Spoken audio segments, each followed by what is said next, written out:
We're incredibly grateful for your support. Before we begin today's tale, tell us, which city or country are you joining us from? We love connecting with our global audience. Now, let's dive into today's story. Chapter 1.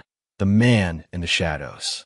The autumn rain pattered against the windshield of Wade Donovan's weathered pickup truck as he sat parked across from Pearson Tower. It was almost midnight, but the top floors still blazed with light. Another lavish party hosted by Floyd Pearson, real estate mogul and the man who had stolen Wade's wife 8 years ago. Wade's calloused fingers tightened around the steering wheel. He wasn't here to reminisce. He was here because of the envelope that had arrived that morning. A wedding invitation embossed with gold leaf and reeking of expensive perfume. His daughter Brooke was getting married in 3 weeks to some hotshot lawyer from Floyd's firm. At 52, Wade looked older than his years. His once muscular frame had grown leaner, his dark hair now streaked with silver at the temples. The scar that ran from his right eye to his jawline had faded to a pale line, a souvenir from his last military operation in Kandahar. 15 years in Special Forces intelligence had taught Wade patience, observation, and how to become invisible. Skills that had served him well until a Taliban ambush left him with a shattered leg and medically discharged. He could still remember Veronica's face when he returned home. Not relief or love, disappointment. She'd married a rising star in military intelligence with promising career prospects. Instead, she got a broken man with PTSD and a disability pension. "You've changed," she'd said one night, her voice cold as she packed her bags. "You're not the man I married. Floyd says he can get you a job at one of his companies, but you're too proud to accept help." Pride. The only thing he had left after everything else was taken from him. His phone buzzed with a text message. It was from Theo Sullivan, his only friend from the old days who hadn't abandoned him. A former communications specialist who now ran a cybersecurity firm in downtown Denver. "Got what you asked for. You sure about this, brother?" Wade typed back, "Send it." A moment later, his phone chimed with an email notification. Attached were surveillance photos of Floyd and Veronica's penthouse, detailed schedules of their daily movements, and something else. Financial records showing mysterious payments to a shell company called Sentinel Holdings. Wade had suspected for years that Floyd's real estate empire wasn't built entirely on legitimate investments. The man had risen too quickly, acquired too much land in too many prime locations. Now he finally had a thread to pull. His phone rang. Brooke. He hesitated before answering. "Dad." Her voice sounded small, uncertain. "Hey, sweetheart." He tried to keep his voice steady, normal. "Did you get the invitation?" "I did." "And?" Wade closed his eyes. "I'll be there. Mom says you won't come. She says you still can't stand being in the same room as her and Floyd. Your mother is wrong about a lot of things." Silence stretched between them, filled with unspoken questions. "Dad, they want to make a speech at the reception. About family. They asked me if it would upset you." Wade's jaw tightened. "Tell them I'm looking forward to it." After hanging up, he stared at the glittering tower before starting his truck. As he pulled away, he didn't notice the black SUV that eased into traffic behind him. The following morning, Wade limped into his modest office in an industrial part of town. The sign on the door read, "Donovan Security Consultations." The business barely kept him afloat. Most clients went to bigger firms with fancier addresses and younger consultants without visible scars. Today's appointment was with a Mrs. Winters, who needed a security assessment for her art gallery. When she walked in, Wade was struck by her composure. Mid-40s, auburn hair swept into a practical bun, sharp eyes that missed nothing. "Mr. Donovan? I'm Laurel Winters." Her handshake was firm, professional. She didn't stare at his scar or limp, a refreshing change. "You have an impressive military record," she said, studying his framed commendations on the wall. "Special Forces intelligence. That's rare. How did you know about my military background?" Wade hadn't included those details on his business website. She smiled. "I do my research before hiring anyone." Throughout their meeting, Wade couldn't shake the feeling that Laurel Winters wasn't really there about gallery security. His suspicions were confirmed when she slid a thumb drive across his desk as she was leaving. "I believe you'll find this interesting, particularly regarding Floyd Pearson's development project in River North." Before he could respond, She was gone, leaving only a faint trace of sandalwood perfume. The thumb drive contained hundreds of files, property records, bank statements, and emails between Floyd and a man named Reuben Blackwell. The emails discussed leveraging political connections to rezone protected wetlands for a luxury development. One mentioned neutralizing the conservationist problem. 2 days later, Wade found himself parked outside Brooke's apartment, debating whether to share what he discovered. Their relationship had fractured after the divorce. Veronica had painted him as unstable, potentially violent. Brooke, 16 at the time, had chosen to live with her mother in Floyd's mansion rather than in Wade's small apartment.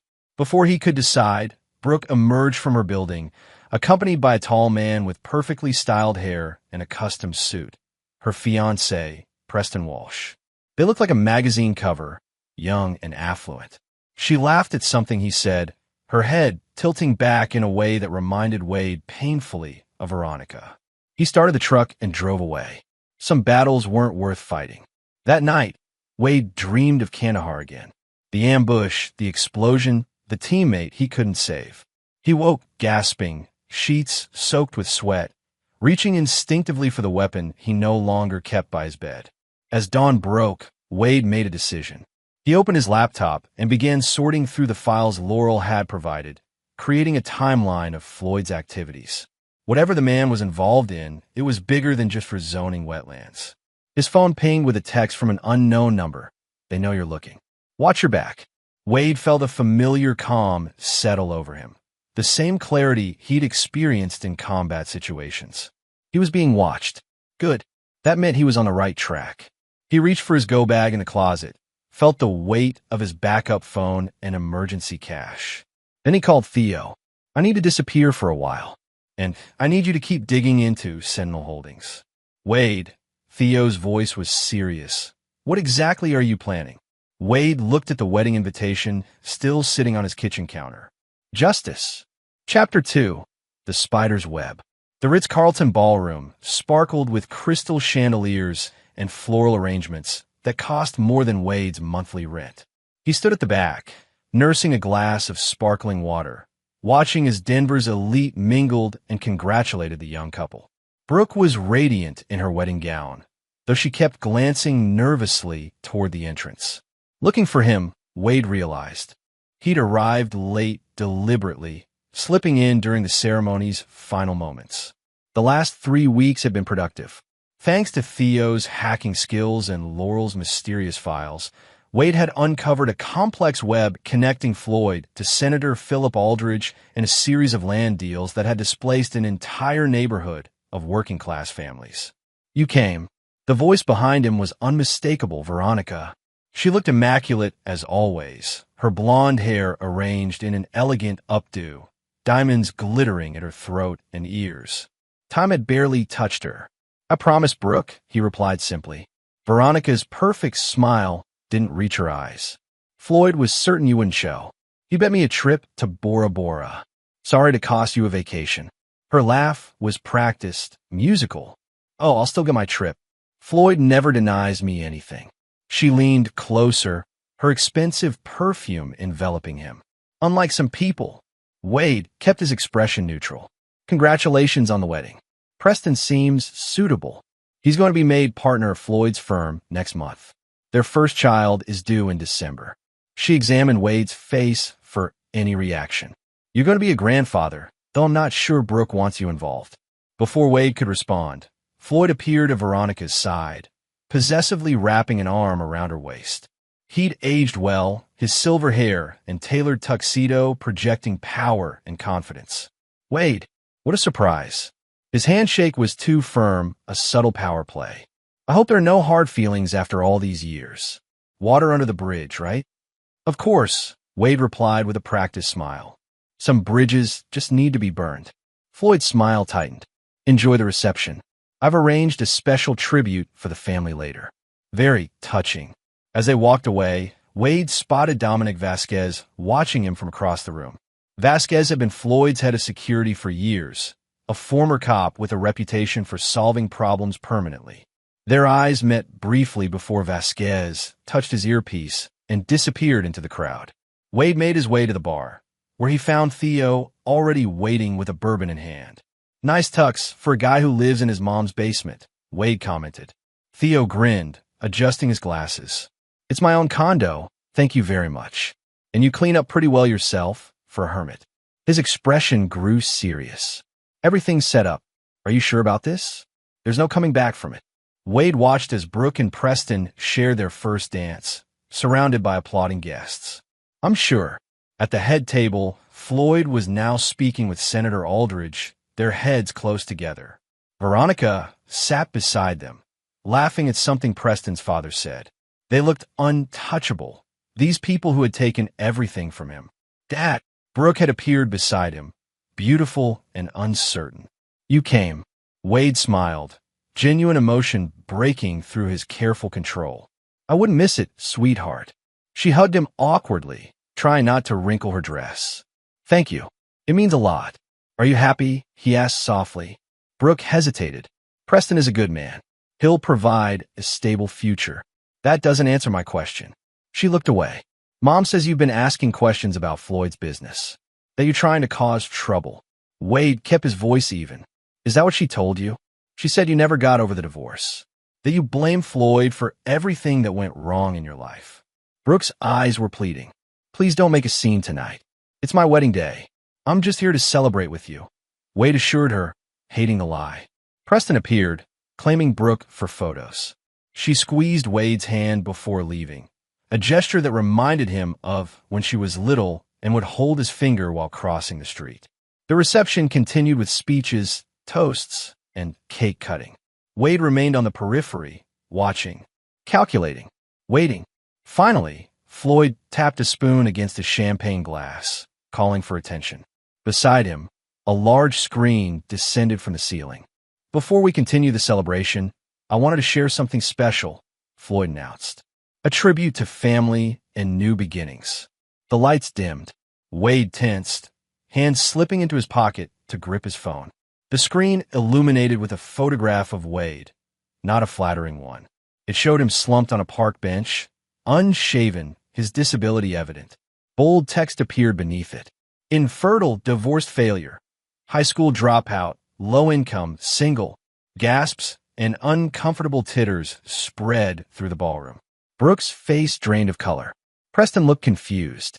Veronica covered her mouth in mock shock, eyes dancing with cruel amusement. Floyd continued, his voice dripping with false sympathy. "While some men allow adversity to defeat them, others rise above their circumstances. This contrast is what makes blended families so complex, yet so rewarding." Laughter rippled through the crowd, nervous but present. Wade remained perfectly still. Veronica couldn't contain herself. "Don't laugh too much. He might cry." Floyd sipped his wine, smiling indulgently at his wife's cruelty. Beside them, Senator Aldridge chuckled appreciatively. Brooke stood, her face flushed with embarrassment or anger. Wade couldn't tell which. "Just a joke, right?" she said loudly, looking between her mother and Wade.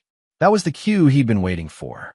Wade slowly walked toward the front of the room, all eyes following him. He took out his phone and pressed a single button. "Begin," he said clearly. The screen behind Floyd flickered, then changed. Now it showed security footage of Floyd and Veronica in their penthouse, plotting. "The wedding reception is perfect," Floyd was saying. "Everyone who matters will be there. We'll humiliate him so thoroughly he'll never show his face in Denver again." "What about Brooke?" Veronica asked. "She'll be upset initially, but she's practical. She knows where her bread is buttered." The footage abruptly switched to a different scene. Floyd in his office with Dominic Vasquez, and a third man Wade now knew was Martin Frost, a local environmental activist who had opposed Floyd's wetland development. "I don't care how you handle Frost," Floyd was saying. "Just make sure it can't be traced back to me." Vasquez nodded. "It'll look like a mugging gone wrong." The room had gone deathly silent. Floyd lunged for the screen controls, but they weren't responding. A third clip began playing, Senator Aldridge accepting a briefcase from Floyd. "The zoning commission won't be a problem anymore," the senator said. "But this makes us even." Wade walked calmly to the center of the ballroom.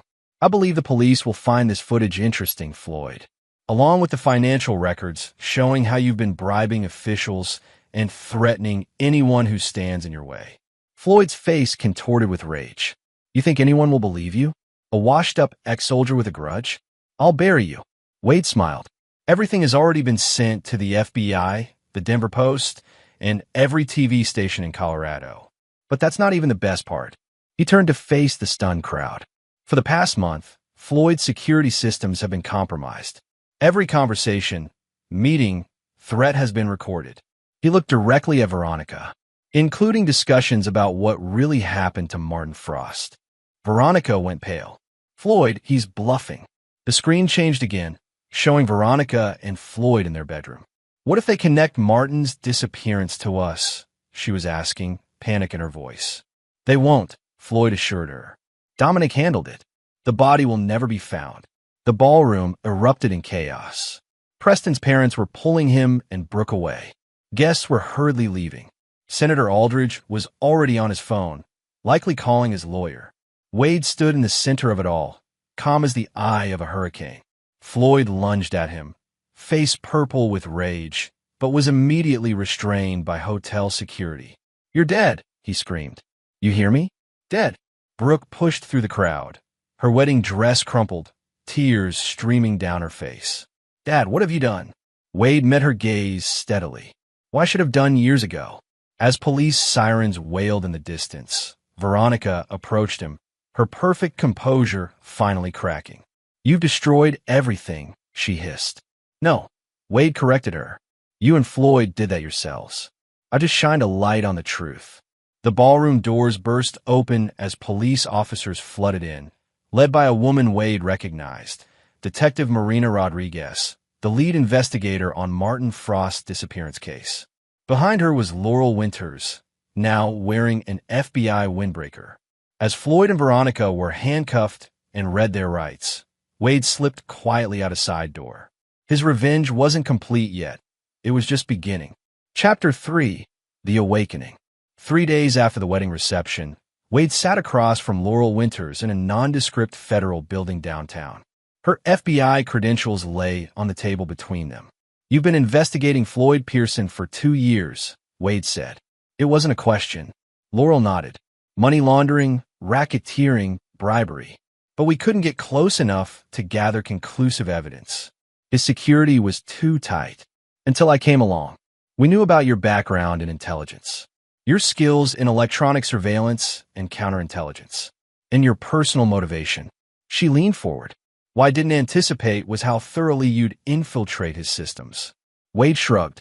Floyd always underestimated me. He saw a broken-down ex-soldier, not a threat. That's what made you perfect. Laurel pushed a folder across the table. We've confirmed Martin Frost's remains were found exactly where your surveillance indicated. The DNA matched. Wade felt no satisfaction at the news, only a grim vindication. Martin Frost had been a 28-year-old environmental scientist whose only crime was opposing Floyd's destruction of protected wetlands.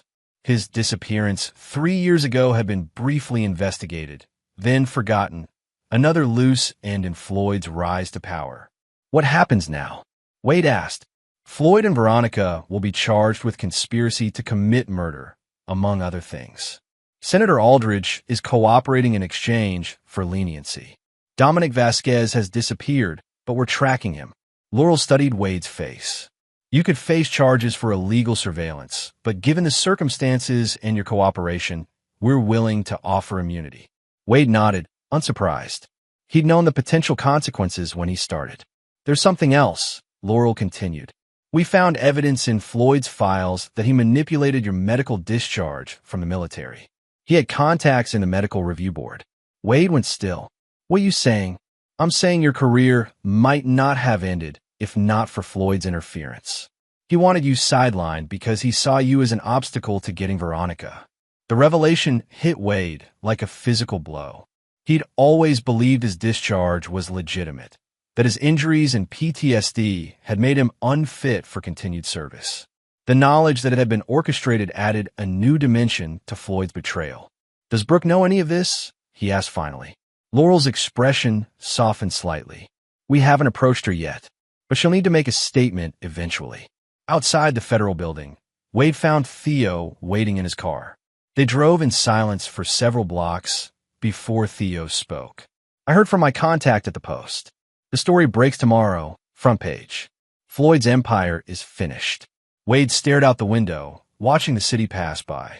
Did you know about the medical discharge? That Floyd was behind it. Theo's grip tightened on the steering wheel. I suspected. That's why I kept trying to get you to fight it all those years ago. You should have told me. Would it have made a difference? You were in a dark place, Wade. You might not have survived reopening that wound. They pulled up outside Wade's apartment building. Before getting out, Wade asked, "Have you heard from Brooke?" Theo shook his head. "She's staying with Preston's parents. Not taking calls." The next week passed in a blur of depositions, media speculation, and sleepless nights. Floyd and Veronica's arrest dominated local news, with new revelations emerging daily about the extent of their corruption. The Pearson Group's stock plummeted, and projects across the city halted as investors fled. Wade stayed in his apartment, avoiding reporters and processing what Laurel had told him about his discharge. He'd spent years believing he was broken, unfit. The truth was both liberating and devastating. On the 8th day, there was a knock at his door. When he opened it, Brooke stood there, pale and composed in a simple black dress. "May I come in?" she asked formally, as if speaking to a stranger. Wade stepped aside. "Of course." She entered cautiously, noting the sparse furnishings and military precision of his living space. There were no personal photographs except one. Brooke at her high school graduation. "You've been avoiding my calls," he said. "I needed time." She remained standing, arms crossed protectively. Preston's family has hired lawyers. They're trying to distance him from Floyd's business dealings. And the wedding? Postponed indefinitely. She met his gaze directly. "You planned this all along, didn't you? Using my wedding as the stage for your revenge." Wade didn't insult her intelligence by denying it. "Yes." "Why? Why not just go to the FBI with what you knew?" "Because Floyd would have buried it. He had too many connections, too much influence. It needed to be public, undeniable. At my wedding." Her voice cracked slightly. "In front of everyone I care about." Wade stepped closer, but stopped when she tensed. "I'm sorry for how it happened, Brooke, but not for what I did. Floyd and your mother destroyed lives. Martin Frost had a family, too." Brooke sank onto the couch, suddenly looking exhausted. "Mom called from jail yesterday. She says you manipulated everything, that the recordings were doctored. You know that's not true." "Do I?" She looked up, eyes red-rimmed. "I don't know what to believe anymore. My entire life feels like a lie." Wade sat beside her, careful to maintain space between them. "I never lied to you, Brooke, even when the truth would have been easier. The FBI agent, Winters, she came to see me yesterday. She said Mom knew about Martin, that she helped cover it up." Brooke's voice was barely audible. "How could she do that?" "Your mother made choices," Wade said gently. "For money, status, power. She chose Floyd and everything he represented over you," Brooke finished. "Over us." They sat in silence for a long moment. "There's going to be a trial," Brooke finally said. "They want me to testify. You don't have to decide anything now." She stood, gathering her composure. "I should go. Preston is waiting downstairs." At the door, she paused. "Dad, that night, at the reception, when Mom and Floyd were humiliating you, you didn't look surprised. You looked ready." Wade met her gaze steadily. "I've spent 8 years being underestimated by them. It gave me an advantage. Was it worth it? Destroying everyone's lives?" "Not everyone's," Wade corrected quietly. "Just those who deserved it." After she left, Wade stood at his window watching until Preston's car pulled away. His phone buzzed with a text from Laurel. "Dominic Vasquez spotted in Tucson. Moving in tomorrow." Wade's revenge wasn't complete, not by a long shot. Floyd and Veronica's arrest was just the beginning. There were others involved, people who had enabled their corruption and profited from it. The web was extensive, and Wade intended to dismantle it entirely. He pulled out the burner phone he'd kept hidden and dialed a number from memory. "It's me," he said when the line connected. "I need your help with Phase 2. The voice on the other end chuckled. "I was wondering when you'd call. The gang's getting back together then?" Wade looked at his reflection in the window. Older, scarred, but no longer broken. Yes, he said. It's time to finish what we started. The true awakening had begun. Chapter 4. Ghosts of the Past. The safe house was exactly as Wade remembered it. A rustic cabin nestled in the dense pine forests of the Rocky Mountains, far from cell service and prying eyes. As he pulled up the winding dirt road, he spotted two vehicles already parked beside the woodpile. Theo's sensible Subaru and an unmarked black SUV he didn't recognize. Inside, the cabin smelled of wood smoke and coffee. 3 people looked up as he entered. Theo, seated at a laptop, a muscular woman with short gray hair whom Wade instantly recognized as Sergeant Maggie Renshaw, his former demolitions expert, and a lean, dark-skinned man who rose. Elias Kamari, the best sniper Wade had ever commanded. Look what the cat dragged in, Wrench said, a rare smile creasing her weathered face. Thought you'd gone civilian on us, Chief. Tried to, Wade replied, clasping her shoulder. Didn't take. Elias stepped forward, offering a firm handshake. Good to see you, sir. Been too long. Wade hadn't seen either of them since the hospital in Germany after the Kandahar ambush. They'd visited once before being redeployed, promising to stay in touch. Like so many promises from that time, it had faded under the weight of his depression and Veronica's abandonment. I'm sorry I dropped off the radar, Wade said simply. Wrench waved away his apology. We kept tabs on you. Knew you'd call when you needed us. And now he has, Theo interjected, turning his laptop so everyone could see. On the screen was a map with a blinking red dot.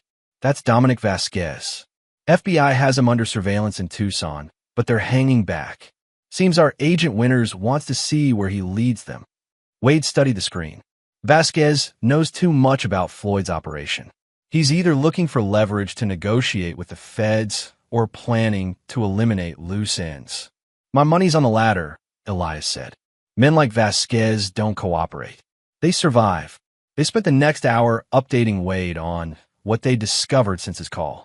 Theo had been monitoring communications between Floyd's associates, tracking the scramble as they tried to distance themselves from the scandal. Wrench and Elias had been vetting the evidence Wade had collected, identifying key players and vulnerabilities. There's something else you should see, Theo said, pulling up a different file. Remember how Floyd got Veronica that curator position at the Denver Art Museum 5 years ago? Turns out the museum's been used to launder money from Floyd's overseas investors. Wade studied the financial records on the screen, and the FBI doesn't know about this. They suspect, but can't prove it yet. The paper trail is elaborate. Veronica would have known, Wade said, remembering how meticulously she'd always managed their finances. She's smarter than Floyd in some ways. More careful. Speaking of careful, Wrench said, your daughter was followed yesterday after leaving your apartment. 2 men in a gray sedan. They kept their distance, but definitely surveillance. Wade tensed. Floyd's people. More likely reporters, Theo said. But we're keeping an eye on her just in case. The cabin door opened, admitting a gust of cold mountain air and another familiar face, Dr. Vivian Cole, the team's former medical officer. Her auburn hair was streaked with silver now, but her eyes were as sharp as ever. Sorry I'm late, she said, stomping snow from her boots. Mountain passes are treacherous this time of year. She spotted Wade and stopped short. Well, the prodigal commander returns. Their parting had been more personal than with the others. Vivian had tried to help him through the worst of his depression after the discharge, but he'd pushed her away along with everyone else. Hello, Viv, he said quietly. She assessed him with a clinical eye. You look like hell, Wade. Still having nightmares. Only about my ex-wife.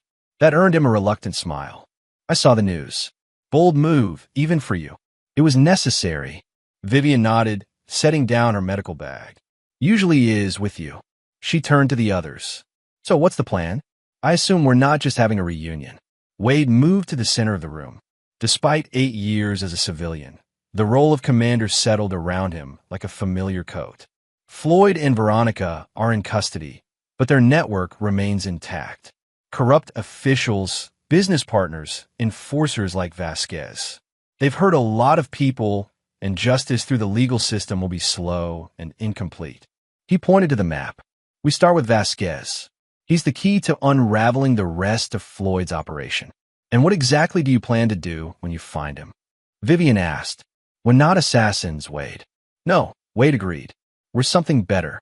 We're ghosts. He turned to Theo. Show them. Theo pulled up a new file. Personnel records of every major player in Floyd's organization, along with their weaknesses, vices, and secrets. We don't kill them, Wade explained. We destroy what they value most. Their reputations, their power, their freedom. We turn them against each other. Psychological warfare, Elias said with approval. Like Azerbaijan. Wade nodded. Exactly like Azerbaijan. They spent the rest of the day planning, each falling into their old roles with practiced ease. Theo handled intelligence and digital surveillance. Wrench focused on logistics and equipment. Elias developed approaches and exit strategies. Vivian assessed psychological vulnerabilities. And Wade did what he'd always done best. He saw the bigger picture, the interconnected weaknesses that could bring down an entire network. As night fell, the others retired to their assigned rooms in the cabin, leaving Wade alone by the dying fire. He was studying the dossier on Roland Mercer, Floyd's oldest friend and business partner, when he sensed a presence behind him. Couldn't sleep? Vivian asked, settling into the adjacent armchair. Haven't tried yet. She studied him in the firelight. This isn't just about justice, is it? It's about Brooke, too. Wade set down the file. Floyd and Veronica poisoned her against me for years. Made her believe I was unstable, dangerous. And this crusade will change her mind? Vivian's tone was skeptical. No, Wade admitted, but it might give her the truth. She deserves that much. Vivian leaned forward. What about you, Wade? What do you deserve? That's not the point, isn't it? She sighed. I'm concerned about you. This kind of focused vengeance, it consumes people. I know my limits. Do you? Vivian's gaze was penetrating. 8 years ago, you shut everyone out, refused help, nearly drank yourself to death. I'm not that man anymore. No, she agreed. You're something potentially more dangerous, a man with nothing left to lose. Before Wade could respond, Theo appeared in the doorway, his expression urgent. We've got movement. Vasquez is on the road heading south. And he's not alone. Back at the operations table, they watched the tracking data update in real time. The red dot representing Vasquez was now accompanied by a second marker. Who's with him? Wade asked. Theo pulled up a grainy image from traffic camera. Reuben Blackwell, Floyd's financial advisor, the one who set up all the shell companies. They're running, Wrench concluded. Probably heading for Mexico. Or tying up loose ends first, Elias suggested. Vasquez knows where the bodies are buried. Literally. Wade studied the map. They're following Interstate 10. There's an airstrip near Casa Grande, owned by one of Floyd's companies. He turned to the team. We need to move now. Within 30 minutes, they were mobilized. Wrench and Elias headed out in the SUV to intercept Vasquez and Blackwell. Theo remained at the cabin to coordinate surveillance and communications. Vivian prepared a medical kit, just in case. Wade and Vivian took his truck, following a parallel route to reach the airstrip before their targets. Just like old times, Vivian remarked as they sped down the mountain roads. Except no one's shooting at us yet. Yet being the operative word. She checked her phone. Laurel says the FBI is holding position. They want to see who else shows up. Wade glanced at her. You're in contact with Agent Winters? We go back. She's the one who reached out after your wedding stunt made the news. Vivian gave him a calculating look. Did you really think I just happened to be available for your revenge mission? You're working with the FBI? Wade kept his eyes on the road, processing this new information. Let's say our interests temporarily align. They want Floyd's network dismantled. So do we. She paused. The difference is in the methods. And they're comfortable with our methods? Vivian smiled thinly. They've adopted a don't ask, don't tell policy. As long as we don't break any major laws they can't ignore. By dawn, they had reached the airstrip, a small, private facility surrounded by desert. Wade parked behind an abandoned hangar where they had a clear view of the main runway. His phone buzzed with a message from Elias. Target ETA 20 minutes. Now we wait. Wade said, settling into surveillance mode. While we're waiting, Vivian said casually, there's something else you should know. About Brooke. Wade tensed. What about her? She's been asking questions. About her mother, about Floyd. About what really happened when you were discharged. How do you know this? Because she called me 3 days ago. Vivian met his surprised look. She found my number in your old military records. She's resourceful, your daughter. Wade absorbed this information. What did you tell her? The truth. That her father was a good man who got a raw deal. That Floyd Pearson manipulated your medical review to get you out of the picture. Vivian's expression softened. She's trying to make sense of everything, Wade. She needs you to be honest with her. Before Wade could respond, headlights appeared on the access road. A black Range Rover approached the airstrip, moving cautiously. That's them, Wade said, focusing his binoculars. The vehicle parked near a small Cessna that waited on the tarmac. 2 men emerged, Vasquez, stocky and vigilant, and a slender, older man Wade recognized as Reuben Blackwell. They've got bags, Vivian observed. Definitely running. Wade's phone vibrated with an update from Wrench. In position. South perimeter. Let's move, Wade said, checking his non-lethal equipment. Zip ties, stun gun, voice recorder. Remember, we need them alive and talking. Vivian nodded, slipping a small kit into her pocket. 1 dose of this, and they'll tell us everything they know. FDA approved, mostly. They circled the hangar, approaching from the blind spot created by the aircraft's fuselage. Vasquez was doing a pre-flight check, while Blackwell nervously scanned the horizon. Wade's earpiece crackled. Movement on the North Road, Theo reported. Unknown vehicle approaching fast. Wade froze, reassessing. This wasn't part of the plan. A sleek black Mercedes roared onto the airstrip, skidding to a halt near the Cessna. The driver's door flew open, and a figure emerged that made Wade's blood run cold. Preston Walsh, Brooke's fiancé. What the hell? Vivian whispered. Preston approached Vasquez, gesturing angrily. Though too distant to hear, the body language was clear. This wasn't a chance encounter. Theo, Wade said into his comm, are you seeing this? Recording everything, Theo confirmed. Preston Walsh is on Floyd's payroll. Has been for 3 years. The implications hit Wade like a physical blow. Preston had been planted in Brooke's life. Their relationship was another of Floyd's manipulations. Change of plans, Wade said grimly. We take all 3. But before they could move, the situation deteriorated. Preston was shouting now, jabbing a finger into Vasquez's chest. Vasquez responded by drawing a pistol. Wade broke cover, moving toward the confrontation with Vivian close behind. They were still 30 yards away when the shot rang out. Preston crumpled to the tarmac. Blackwell backed away in horror while Vasquez calmly wiped down the gun and placed it in Preston's limp hand. Police! Don't move! The command came from behind them as FBI agents emerged from concealed positions around the airstrip. In the chaos that followed, Wade lost sight of Vasquez. Agents swarmed the scene, securing Blackwell and checking Preston, who was still alive but badly wounded. We've got a shooter fleeing west on foot, came a report over the FBI tactical channel that Theo had hacked into their earpieces. That's towards Wrench and Elias, Vivian realized. Wade touched his comm. Wrench, Elias, Vasquez is heading your way. He's armed and just shot Preston Walsh. Copy that, Elias replied calmly. We have eyes on him. Laurel Winters appeared beside them, looking distinctly unhappy. This wasn't the plan, Donovan.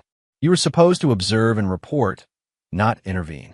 Plans change, Wade responded, especially when my daughter's fiancé shows up. Laurel's expression shifted. You didn't know? Preston Walsh has been working for Floyd for years. He was assigned to get close to Brooke, keep tabs on you. I'm learning that now, Wade said tightly. Question is, why didn't you tell me? Before Laurel could answer, a series of sharp cracks echoed from the western perimeter. Gunshots. Wrench? Elias? Report, Wade demanded.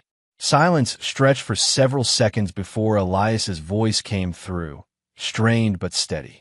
Target neutralized. Wrench is hit. Upper thigh arterial bleeding. Wade was running before Elias finished speaking. Vivian right behind him with her medical kit. They found Wrench propped against a boulder, Elias applying pressure to a wound in her leg. Nearby lay Vasquez, unmoving, a precise bullet hole in his forehead. "Sorry, Chief," Wrench said through gritted teeth. Bastard had a backup piece. Vivian pushed Elias aside, examining the wound with professional efficiency. Femoral artery nicked, but not severed. "She'll live, but we need evac now." Within minutes, an FBI medical team arrived, loading Wrench onto a stretcher. As they prepared to transport her, she grabbed Wade's wrist. "Laptop," she gasped. "In Vasquez's vehicle. Has everything." Wade nodded. "I'll handle it. You focus on healing up." As the medical team departed, Laurel approached them. "We have a problem. Dominic Vasquez is dead, and your people are responsible." "Self-defense," Elias stated flatly. "He shot first." "That's convenient." "It's also true," Wade countered. "And irrelevant now. What matters is that laptop. It will have records of every job Vasquez did for Floyd, including Martin Frost." Laurel sighed. "I'll get a forensic team on it. But this complicates things. The operation is now officially a homicide investigation." "What about Preston?" Vivian asked. "Being airlifted to Phoenix. He'll survive, unfortunately." Laurel's expression was grim. "We've been watching him for months. He was groomed by Floyd to infiltrate your family, keep Brooke under control." Wade felt cold fury rising. "Does Brooke know?" "Not yet, but she will soon. This will all be public by evening." As dawn broke fully over the desert, Wade watched FBI technicians processing the scene. Another piece of Floyd's network had crumbled, but at what cost? Wrench was injured, Vasquez dead, and Brooke about to learn another devastating truth about her life. His phone vibrated with a text message from an unknown number. "This isn't over. F. Floyd," reaching out from jail, still believing he held power. "Oh, I know it's not over," Wade murmured. "It's just beginning." Chapter 5. The Price of Truth.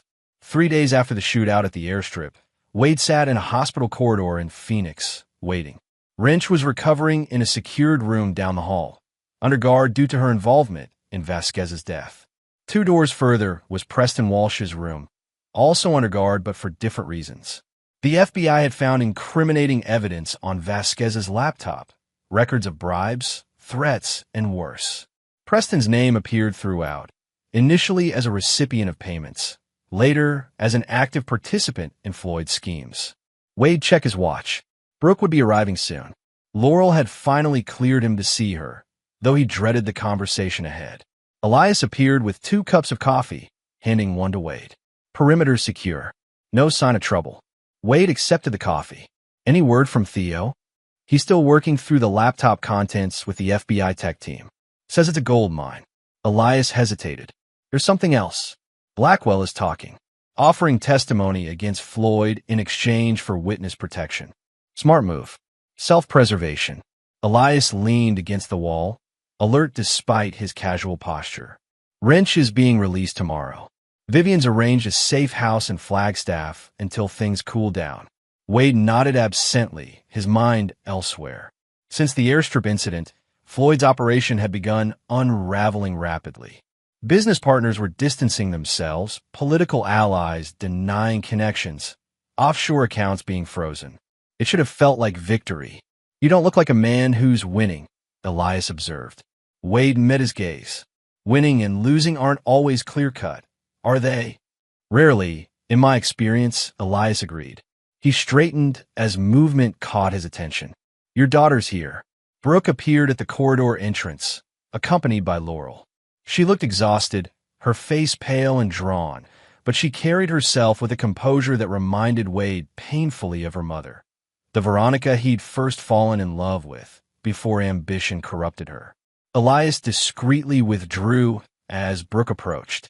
Laurel gave Wade a warning look before leaving them alone.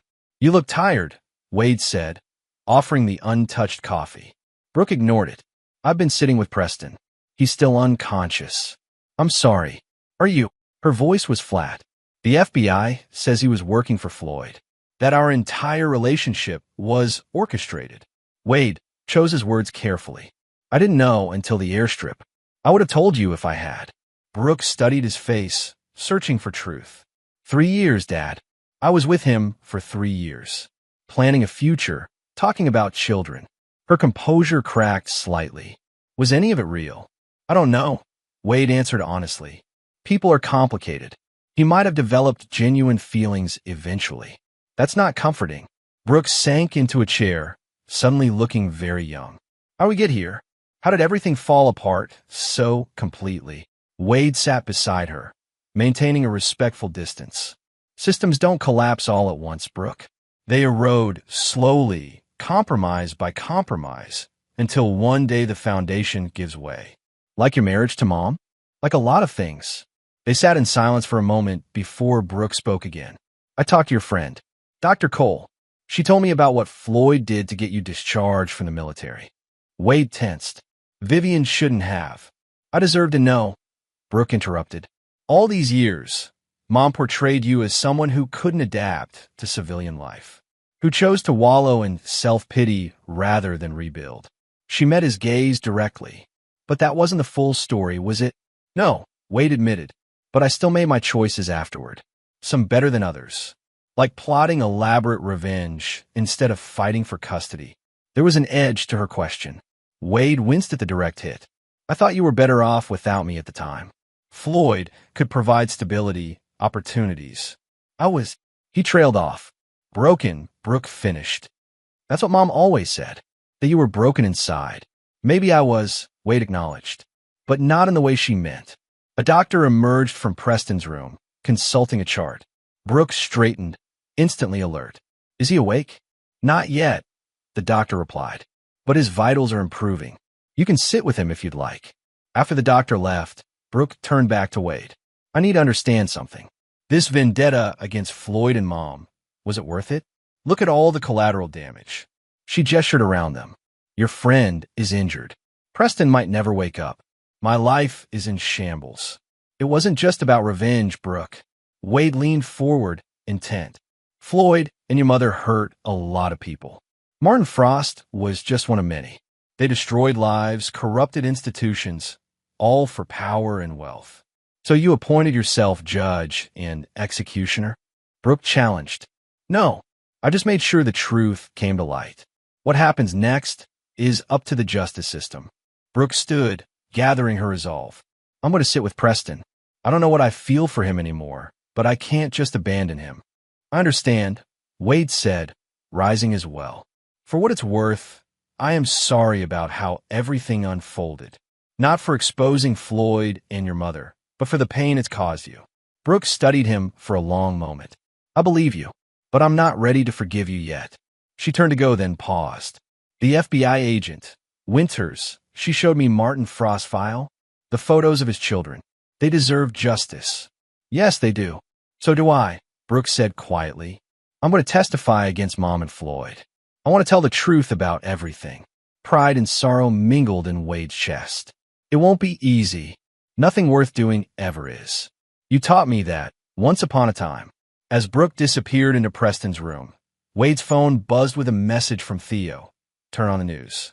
Now, Wade found a small waiting area with a television and switched it to a local channel. A news anchor was mid-sentence, her expression grave. Breaking news in the Pearson corruption case. Roland Mercer, longtime business partner of Floyd Pearson, was found dead in his Phoenix home this morning. Police are investigating the death as a possible suicide, though sources close to the investigation note suspicious circumstances. Wade immediately called Theo. Talk to me. Mercer didn't kill himself, Theo said without preamble. His security system was disabled from 2 to 4 a.m. His home safe was opened with the correct combination. And get this, he had a meeting scheduled with the FBI today. Was going to turn state's evidence. Floyd's cleaning house, Wade realized. Even from jail, he's eliminating liabilities. That's not all. I've been monitoring the jail's communication logs. Floyd had a visitor yesterday, his attorney, Gabriel Harmon. No audio recorded due to attorney-client privilege, but I hacked the surveillance feed. They passed notes. I couldn't see what they said, but Harmon left looking worried. Where's Harmon now? Unknown. His office says he's out of town on business. Wade's mind raced. Floyd was fighting back, using resources they hadn't identified yet. The game had changed. We need to warn Laurel, Wade decided, and increase security on Blackwell and Preston. They're both vulnerable. Already done, Theo assured him. But Wade, there's something else. I found emails on Vasquez's laptop. Correspondence between Floyd and a colonel in the Pentagon. The same one who approved your medical discharge. They go back further than we thought. Wade went still. How much further? 12 years. Before your last deployment. Before Kandahar. The implication struck Wade like a physical blow. Are you saying Floyd arranged the ambush? Not directly, Theo clarified. But there were intelligence leaks. Your unit's movements were compromised. The colonel was feeding information to Floyd, who had business interests in the region. Wade gripped the phone tightly, memories flooding back. The explosion, the screams of his team, the teammate he couldn't save. Find everything, he instructed, his voice deadly calm. Every connection, every communication. If Floyd was responsible for what happened to our team, I want proof. I'm on it, Theo promised. But Wade, be careful. Floyd is desperate, and desperate men are dangerous. After hanging up, Wade stood motionless, processing this new information. If Floyd had indeed played a role in the Kandahar ambush, his betrayal was even more profound than Wade had imagined. Mr. Donovan. Laurel's voice interrupted his thoughts. We need to talk. Her expression was serious as she led him to a more private area. Roland Mercer was murdered, she stated without preamble. We found evidence of forced entry obscured to look like an inside job. Professional hit. Floyd's work, Wade confirmed. He's eliminating witnesses. Yes, but he's not working alone. Laurel handed him a file. Gabriel Harmon, Floyd's attorney, has disappeared. His wife reported him missing this morning. Wade reviewed the file. You think Floyd had him killed too? Possibly. Or forced him to help with something before eliminating him. Laurel studied Wade carefully. There's more. We found a list in Mercer's house. Names of people who posed threats to Floyd's organization. And your daughter's name was on it. So is yours, along with Blackwell, Preston, and several others. Wade absorbed this with cold fury. A hit list. Essentially, Laurel agreed. We're moving Preston to a secure facility tonight. I suggest your daughter go into protective custody as well. She won't agree to that easily. Then convince her. Laurel's tone was unyielding. Floyd Pearson still has resources we haven't identified. Until we do, everyone on that list is in danger. After Laurel left, Wade returned to the corridor outside Preston's room. His phone buzzed with another message, this one from Vivian, Wrench Stable. Being moved tonight. We'll call when secure. Good news, at least. One less vulnerability to worry about. As Wade contemplated how to approach Brooke about protective custody, Preston's door opened. A nurse emerged, followed by his daughter. He's awake, Brooke said, her expression complicated. Asking for you. Wade raised an eyebrow in surprise. Me? He says he needs to tell you something. About Floyd. Inside the room, Preston lay pale against the hospital sheets, and 4 in one arm and monitors beeping steadily. His handsome face was drawn with pain, but his eyes were clear and focused. Mr. Donovan, he said weakly, thank you for coming. Wade remained standing at the foot of the bed. Brooks says you have information. Preston attempted to shift position, wincing. About Floyd. About everything. He glanced at Brooke. I never meant for things to go this far. You have to believe that. Just tell him what you told me, Brooke said, her voice tight. Preston nodded. I was approached 3 years ago by Floyd. He knew I was in law school, ambitious. Offered me a position in his firm after graduation, mentorship connections. All I had to do was keep an eye on Brooke, report back if you ever contacted her. He looked ashamed. It seemed harmless at first.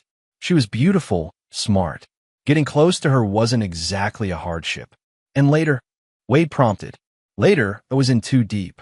They had evidence of me falsifying case documents. I would have been disbarred before I even began practicing. Preston's gaze shifted to Brooke. And by then, my feelings for you were real. I swear they were. Brooke's expression remained neutral, but Wade could see the hurt in her eyes. Why were you at the airstrip? Wade asked. Floyd called me from jail. Said Vasquez and Blackwell were planning to flee, taking evidence that would implicate me. He suggested I stop them. Preston laughed bitterly, then coughed. I was stupid enough to believe him. Turns out, he wanted Vasquez to eliminate me. I knew too much, had become a liability. What exactly do you know? Wade pressed. Preston hesitated, glancing at Brooke again. It's bigger than you think. Floyd's organization, it's not just local. There are federal connections, international money. And Veronica, she's not just a passive participant. Wade leaned closer. Explain. The art museum was a front for money laundering, yes. But Veronica was the one who designed the system. She has financial expertise that surpasses Floyd's. She's the brains behind much of their operation. This confirmed Wade's suspicions about his ex-wife. Veronica had always been brilliant with numbers, strategic in her thinking. It made sense that she would be more than Floyd's trophy wife. There's something else, Preston continued. Something about you. Floyd has been obsessed with ruining you for years. It goes beyond just wanting Veronica. Why? Wade asked, though he was beginning to suspect the answer. I don't know all the details, but it has to do with Afghanistan, with an operation that went wrong. Kandahar, just as Theo had suggested. Floyd mentioned a colonel, someone who owed him favors, Preston added. I think. He was interrupted by a commotion in the hallway. Raised voices, hurried footsteps. Wade moved instinctively toward the door, positioning himself between the potential threat and Brooke. Laurel burst in, her expression urgent. We need to move. Now. Security breach at the main entrance. Armed suspects. Floyd's people. Wade asked, already helping Brooke gather her things. Likely. 2 men, professional. They took out one of our agents already. Laurel checked her weapon. There's a service elevator at the end of the hall. We'll evacuate Preston first, then you two. But as a medical team rushed in to prepare Preston for transport, gunfire erupted from the corridor. Wade pushed Brooke behind the bed, drawing the weapon Elias had provided him earlier. Stay down, he ordered, moving to flank the door alongside Laurel. The shooting stopped, followed by an eerie silence. Then footsteps, measured and unhurried, approaching the room. Wade Donovan. The voice was unfamiliar, coldly professional. We don't want to hurt your daughter or the agent. Just you and Walsh. Come out now, and they live. Laurel exchanged a glance with Wade, silently communicating a plan. She held up 3 fingers, counting down. As she reached one, chaos erupted. The door burst open. Wade fired twice, hitting the first gunman in the shoulder and leg. Laurel took down the second with a shot to the chest. In the sudden quiet that followed, broken only by the wounded man's groans, Wade checked on Brooke. She was shaken but unharmed, crouched protectively near Preston's bed. We need to move, Laurel said, securing the surviving attacker. There could be more. Wade nodded, helping Preston into a wheelchair despite the younger man's pain protests. As they headed for the service elevator, his phone vibrated with a message from Elias. Second team approaching from parking garage. For minutes out. Change of plans, Wade announced. We're not all getting out the same way. He turned to Laurel. Take Brooke and Preston to the secure facility. I'll create a diversion. Dad, no, Brooke protested. It's not negotiable, Wade said firmly. I can handle myself. You need to stay with Agent Winters. Brooke looked ready to argue further, but Preston reached for her hand. He's right, Brooke. Please. I need medical attention, and you need protection. After a moment's hesitation, she nodded reluctantly. I'll contact you when it's safe, Wade promised. Trust me. As Laurel led them toward the service area, Wade headed in the opposite direction, toward the main entrance where the second team would be arriving. He touched his comm. Elias, I need extraction. East entrance, 5 minutes. Already in position, came the comm reply. Vehicle running. Wade moved purposefully through the hospital corridors, ignoring the curious looks from staff and patients. He passed a security guard station, flashing Laurel's FBI credentials that she'd slipped him before separating. Outside, the afternoon sun was blinding after the hospital's dim lighting. Wade spotted Elias in a sedan across the parking lot, engine idling. Between them were 2 men in dark clothing, moving toward the entrance, Floyd's second team. Wade ducked behind a concrete pillar, weighing his options. Direct confrontation was risky in a public place with potential civilian casualties. But letting the men enter the hospital wasn't an option either. Decision made, he activated the fire alarm on the wall beside him. Immediately, sirens wailed throughout the building. Staff and patients began evacuating, creating confusion that would slow the hit team and cover Brooks' escape via the service exit. As predicted, the approaching men hesitated, thrown off by the sudden chaos and stream of people exiting the building. Wade used the distraction to circle behind them, approaching from their blind spot. The first man never saw the blow coming, a precise strike to the base of the skull that dropped him unconscious. The second turned, reaching for his concealed weapon, but Wade was faster. A dislocated wrist, a knee to the solar plexus, and a second attacker joined his colleague on the ground. Wade quickly searched them, finding military-grade weapons with silencers, multiple IDs, and, most importantly, a phone. He pocketed it before sprinting to Elias's waiting car. As they sped away from the hospital, Wade called Laurel. Situation contained. 2 more assailants neutralized. Are Brooke and Preston secure? En route now, Laurel confirmed. What's your status? Following another lead. I'll be in touch. He ended the call before she could object. Elias glanced at him. Where to? Wade examined the phone he'd taken, finding recent text messages with an Arizona area code. Flagstaff. We have a new thread to pull. The price of truth was climbing higher by the hour. But Wade was committed now, too far along this path to turn back. Floyd had escalated the conflict, putting Brooke in danger. That made it personal in a way even the Kandahar revelation hadn't. As they drove north toward Flagstaff, Wade studied the phone's contents more carefully. The hitmen had received detailed instructions, including hospital floor plans and patrol schedules. Someone with inside access was helping Floyd. We're being followed, Elias noted calmly, checking the rearview mirror. Black SUV, 2 miles back. Maintaining distance. FBI or Floyd's people? Hard to say. They're being cautious. Wade considered their options. Let's find out. Next exit, make it obvious we've spotted them. See how they react. Elias nodded, taking the upcoming exit with a sudden swerve that no surveillance team could mistake for normal driving. In the rear view, the SUV continued past the exit, not following. Not immediate pursuit, Elias observed. Could still be surveillance falling back to maintain cover. Or not interested in us specifically, Wade reasoned. Keep an eye out, but proceed to Flagstaff. As they continued north, Wade's phone rang. Theo.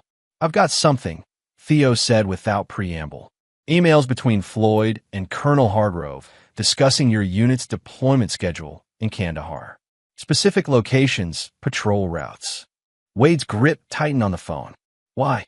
What did Floyd gain from compromising us? Control of a rare earth mineral extraction operation in the region. Your unit was investigating corruption in local security forces Floyd was paying to protect his mining interests. The final piece clicked into place. Floyd hadn't just stolen Wade's wife and manipulated his discharge. He'd been responsible for the ambush that killed Wade's teammate and ended his military career. Send everything to Laurel, Wade instructed. This goes beyond revenge now. It's about justice for everyone Floyd has hurt. After hanging up, Wade sat in silence, processing the implications. The scope of Floyd's crimes was larger than he'd initially believed, extending across continents and years. You okay? Elias asked quietly. Wade looked out at the desert landscape passing by, the red rocks catching the late afternoon sun. I will be, when this is finished. The truth had cost him dearly, his marriage, years with his daughter, his military career. But the full price wasn't paid yet. Floyd was still orchestrating violence from behind bars. Veronica was still maintaining her innocence. The final reckoning was yet to come. Chapter 6, Blood and Water. The Flagstaff safe house was a modest cabin nestled among ponderosa pines, far enough from the main road to provide privacy, yet close enough for a quick escape if necessary. As Wade and Elias approached, they noticed a thin plume of smoke rising from the chimney. Someone was already there. Vivian said they wouldn't arrive until tomorrow, Wade murmured, reaching for his weapon. Elias silently signaled that he would circle around the back, while Wade approached from the front. They moved with practiced coordination, slipping through the trees with minimal sound. Wade reached the front porch and positioned himself beside the door, listening.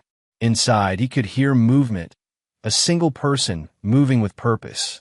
He raised his gun and nodded to Elias, who had appeared at the side window. In one fluid motion, Wade kicked open the door and entered in a tactical stance, weapon raised. "Jesus Christ!" Wrench exclaimed from where she stood at the stove, leaning heavily on a crutch. "A little warning next time, Chief." Wade lowered his weapon, tension draining from his shoulders. "You're supposed to be in Phoenix under guard." Wrench shrugged, turning back to whatever she was cooking. "Got bored. Sign myself out AMA. Vivian pitched a fit, but eventually drove me here." She gestured toward a bedroom door. "She's napping," said, and I quote, "I'm too old for this cloak and dagger bullshit." Elias secured the perimeter before joining them in the kitchen. "Any trouble getting here?" "Clean route," Wrench confirmed, though I spotted a drone over I-17 earlier. "Military grade, not civilian. Someone's conducting surveillance in the area." Wade checked his phone. No signal, as expected this far from civilization. He switched to the satellite phone Theo had provided. "Update on Brooke?" he asked when Theo answered. "Secure at an FBI safe house near Tucson. Preston's with her, under medical supervision. No incidents since the hospital." Theo hesitated. "There's something else. Veronica's requesting a meeting with you. Officially, through her attorney." Wade frowned. "Why?" "Claims she has information about Floyd's operations that she'll only share with you. The FBI thinks it's worth exploring." "It's a trap," Elias stated flatly. "Probably," Wade agreed. "But we need to know what game she's playing." After discussing logistics with Theo, they settled in to wait for Vivian to wake. The cabin had been stocked with supplies, food, weapons, first aid equipment, communications gear. Wrench had already established a defensive perimeter despite her injury. "How's the leg?" Wade asked, noting her pained movements. "Hurts like a bitch," she admitted, "but I've had worse." "Remember Chashmani Valley?" Wade nodded, recalling the mission that had nearly killed them all. "Hard to forget. This doesn't compare. Besides, Vivian's got me on the good drugs." Wrench studied him thoughtfully. "I heard about Kandahar, about Floyd's connection. News travels fast. You okay with it?" Wade considered the question. "I always knew something about that ambush felt wrong. The intelligence was too precise, the timing too perfect." He shook his head. "Finding out Floyd was behind it explains a lot. Like why you've been obsessed with bringing him down all these years." Wrench suggested. "I wasn't obsessed," Wade protested. Wrench raised an eyebrow. "Chief, you spent 8 years building a case against him. Collected evidence, studied his movements, learned his weaknesses. If that's not obsession, I don't know what is." Before Wade could respond, Vivian emerged from the bedroom, looking tired but alert. "I thought I heard your voice," she said to Wade. "Please tell me you haven't done anything reckless in the last 12 hours. "Define reckless," Elias murmured, earning a glare from Wade. Vivian sighed. "Of course you have." She joined them at the table. "What's our status?" Wade briefed her on the hospital attack, the captured phone, and Veronica's request for a meeting. Vivian listened without interruption, her expression growing increasingly concerned. "You're not seriously considering meeting with her," she said when he finished. "I think we have to," Wade replied. "She might have useful information. Or she might be setting you up," Vivian countered. "Floyd's already tried to have you killed once today. That's why I'm not going alone." Wade turned to Elias. "I need you to continue tracking the number from that phone. Find out who those hitmen were reporting to." Elias nodded. "And Wrench stays here to recover," Wade said firmly, ignoring Wrench's scowl. "We need this location secure as a fallback." After finalizing plans, Wade and Vivian prepared to leave. The meeting with Veronica was scheduled for the following morning at the Federal Detention Center in Phoenix. "Be careful with her," Wrench warned as they headed for the door. "Veronica always was a manipulative one." "I remember," Wade assured her. The drive back to Phoenix was tense but uneventful. They stopped only once, at a secure location Theo had arranged for them to change vehicles and review the latest intelligence. Floyd's attorney is still missing, Theo reported via encrypted video call. His wife received a ransom demand, but the FBI believes it's a ruse. They think he's dead. Floyd cleaning house again, Wade surmised. Most likely. Oh, and the colonel, Hargrove? He committed suicide yesterday. Gunshot to the head in his Virginia home. Theo's air quotes made his skepticism clear. Awfully convenient timing. Wade agreed. Floyd was eliminating everyone who could connect him to the Kandahar operation, which raised an important question. Why keep Veronica alive? She knows everything. Maybe he still cares for her, Vivian suggested, though her tone indicated she didn't believe it. Or she's still useful to him somehow. Wade countered. We'll find out tomorrow. They spent the night in a motel under false names, taking turns keeping watch. Wade slept poorly, his dreams filled with fragments of memory. Kandahar, Veronica on their wedding day, Brooke as a child. He woke before dawn, alert despite the lack of rest. Vivian was already up, reviewing Veronica's file on her tablet. She's been a model prisoner, Vivian noted. No incidents, cooperating with investigators on minor matters. Biding her time, Wade suggested. Veronica always plays the long game. They arrived at the detention center as scheduled. The facility was newer than Wade had expected, all glass and steel rather than concrete and bars. After rigorous security screening, they were escorted to a private meeting room. Veronica was already there, seated at a metal table. She wore a standard-issue orange jumpsuit that somehow looked tailored on her slim frame. Her blonde hair was pulled back in a simple ponytail, her face devoid of makeup. Yet she still managed to project an aura of elegance. Wade, her voice was warm, as if greeting him at a dinner party rather than in a detention center. Thank you for coming. Her gaze shifted to Vivian. And Dr. Cole, it's been a long time. Not long enough, Vivian replied coldly. Wade took a seat across from Veronica. You requested this meeting. What?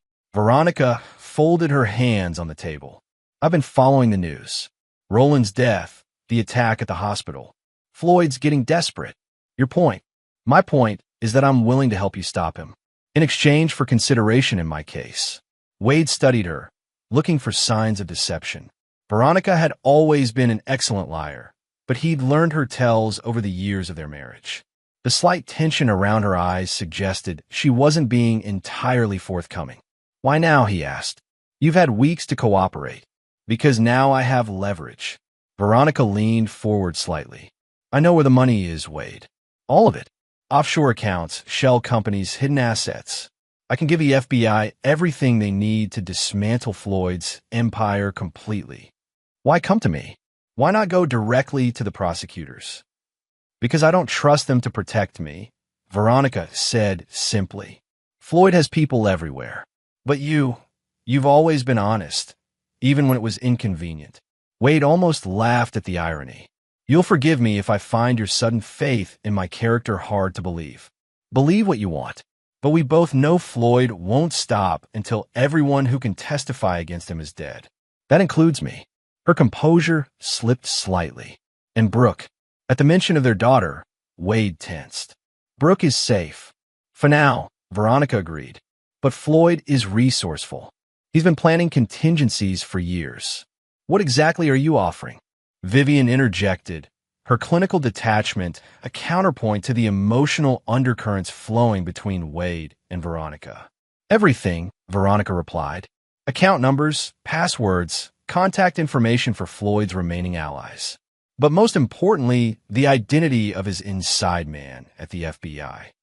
This caught Wade's attention. Go on. Not until you agree to help me get a deal. Reduced sentence, witness protection after I serve my time. Veronica's gaze was steady. I'm not asking for immunity. I know what I've done, but I want a chance at a life afterward. Wade considered his options. Veronica was undoubtedly manipulating the situation to her advantage, but that didn't mean her information wasn't valuable. I'll speak to Agent Winters, he said finally. If your information checks out, I'll support your request for a deal. Relief flickered across Veronica's face before she composed herself. Thank you. Don't thank me yet, Wade warned. First, I need something concrete. A show of good faith. Veronica hesitated, then nodded. The inside man is Assistant Director Thomas Carrington. He's been on Floyd's payroll for 6 years. Wade exchanged a glance with Vivian. Carrington was Laurel's superior, the one overseeing the entire Pearson investigation. That's a serious accusation, Vivian noted. Do you have proof? In a safe deposit box at First National Bank on Central Avenue. Box 713. Veronica looked directly at Wade. The key is hidden in our old house. Remember the loose brick in the garden wall? Behind it. Wade remembered. It was where they used to hide a spare house key, a secret known only to the two of them. If you're setting me up, he began. I'm not, Veronica interrupted. Floyd is going down, one way or another. I'm just trying to ensure I'm not collateral damage. After the meeting concluded, Wade and Vivian immediately contacted Laurel, arranging to meet at a secure location rather than FBI headquarters. If Carrington truly was compromised, they couldn't risk him discovering their suspicions. Laurel looked stunned when Wade relayed Veronica's claim. I can't believe it. He's been with the Bureau for 20 years. Impeccable record. The longest-serving moles are often the most trusted, Wade pointed out. We need to check that safe deposit box. Laurel hesitated. If we move against an assistant director without solid evidence, my career is over. So, is this investigation? Then we get the evidence first, Wade insisted. The garden wall of my old house. We start there. The house Wade had once shared with Veronica, and Brooke was now occupied by a young family. It took some creative explanations and Laurel's FBI credentials to gain access to the backyard. The garden wall was still there, though now surrounded by children's toys and a small vegetable patch. Wade located the loose brick easily. Some things you never forget. Behind it, as Veronica had promised, was a small metal box containing a key. She was telling the truth. Vivian sounded surprised. About this, at least, Wade cautioned. Doesn't mean everything else checks out. Accessing the safe deposit box required more FBI intervention, but by mid-afternoon, they had its contents spread before them in a secure room at Laurel's field office. The evidence was damning. Photographs of Carrington meeting with Floyd, financial records showing regular payments, and most incriminating of all, transcripts of confidential FBI deliberations that Carrington had shared. This is unbelievable, Laurel murmured, examining a document showing Carrington had compromised 3 separate investigations into Floyd's activities over the years. Believe it, Wade said grimly. The question now is how we use this without tipping off Carrington. They spent hours developing a strategy, eventually deciding that Laurel would take the evidence directly to the FBI director, bypassing the normal chain of command. It was risky, but necessary given the level of corruption they were dealing with. As evening approached, Wade received a text from Elias. Track the number. Connected to a burner phone registered to Gabriel Harmon's paralegal. Cooper Shaw. Another piece of the puzzle. Shaw had access to case files, prison visitation logs, and potentially FBI movements through Harmon's legal communications with Floyd. Wade shared this information with Laurel, who immediately ordered surveillance on Shaw. If he's facilitating communications between Floyd and his hit teams, we can use him to track down the rest of the network. Or as bait, Wade suggested. Let him think he's arranging another hit. When the team arrives, we'll be waiting. Laurel considered this approach. Risky, but it could work. I'll need approval for an operation of that scale. From Carrington? Wade raised an eyebrow. No, directly from the director, after I present this evidence. She gathered the documents from the safe deposit box. In the meantime, you should check in with your daughter. The protection detail reported she's been asking for you. Wade tensed. Is something wrong? Nothing specific, but she's been through a lot. She could probably use her father right now. The safe house where Brooke was being kept was a nondescript ranch-style home in a quiet suburb of Tucson. Wade arrived after dark, passing multiple security checkpoints before being allowed inside. He found Brooke in the living room, curled up on a sofa with a book she wasn't really reading. She looked up as he entered, her expression a mixture of relief and lingering anger. Hey, she said simply. Hey yourself. Wade sat in a chair opposite her. How are you holding up? Brooke closed her book. As well as can be expected, I guess. Being in protective custody isn't exactly how I planned to spend the week after my wedding. I'm sorry about that. Are you? There was an edge to her question. Because from where I'm sitting, this whole situation is exactly what you wanted. Floyd and Mom in jail, their empire crumbling, me finally seeing the truth about them. Wade shook his head. I never wanted you caught in the crossfire, Brooke. Everything I've done has been to protect you from Floyd's world. By destroying it completely? Brooke challenged. You could have just walked away years ago. Let me live my life. Even if you thought Mom and Floyd were terrible people. It wasn't that simple, Wade tried to explain. Floyd's crimes went beyond just personal grudges. People died, Brooke. Martin Frost wasn't the only one. Brooke was quiet for a moment. I talked to Preston today. He's being moved to a different facility tomorrow. How is he? Physically? Recovering. Emotionally? She shrugged. He keeps apologizing, saying he never meant to hurt me, that his feelings were real even if our meeting was arranged. Do you believe him? Brooke looked away. I don't know what to believe anymore. Everyone's been lying to me for so long. Her gaze returned to Wade, piercing. Including you. I never lied to you, Wade insisted. Lies of omission are still lies, Dad. You knew about Floyd and Mom for years. You gathered evidence, built your case, planned your revenge. All while letting me stay in that house. Engage with those people, fall in love with someone who was part of their world. The accusation hit Wade hard because there was truth in it. He had prioritized his revenge over warning Brooke, telling himself she wouldn't have believed him anyway. You're right, he admitted finally. I should have tried harder to protect you. To warn you. Brooke seemed surprised by his acknowledgement. Why didn't you? Pride, partly. After your mother left, after I lost my career, I wasn't in a good place. Then when I started learning about Floyd's operations, I convinced myself that exposing him completely was the only way to truly keep you safe. Wade met her gaze. I was wrong about how to do it, but not about the threat he posed. Their conversation was interrupted by the arrival of an FBI agent. Mr. Donovan, there's a call for you. Agent Winters says it's urgent. In a secure communications room, Wade took the call. Laurel's voice was tense. We have a problem. The director was on board with moving against Carrington, but before we could act, Carrington disappeared. His house is empty, go bag gone. He was tipped off, Wade realized. Most likely, we're monitoring airports, train stations, border crossings. But if he has fake identification, he's not running, Wade said with certainty. A man like Carrington, with his resources and connections, he's regrouping, not retreating. What do you think he'll do? Wade considered the question. If I were him, I'd try to eliminate the most immediate threats. That means Veronica, who exposed him, and possibly Shaw, who could connect him to the hospital hit team. Veronica is secure in federal custody, Laurel pointed out. Is she? With Carrington's level of access and knowledge of protocols?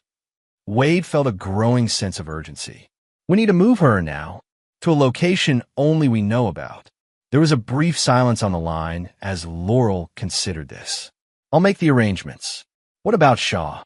Let me handle him, Wade decided. If he's working with Carrington, he might lead us to him.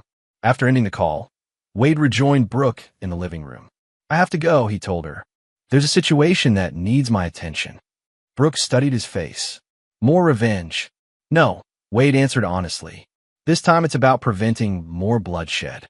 Something in his tone must have convinced her, because Brooke's expression softened slightly. Be careful, Dad. Wade hesitated, then embraced her briefly. I will. And when this is over, we'll talk. Really talk. About everything. As he left the safe house, Wade called Theo to arrange surveillance on Cooper Shaw.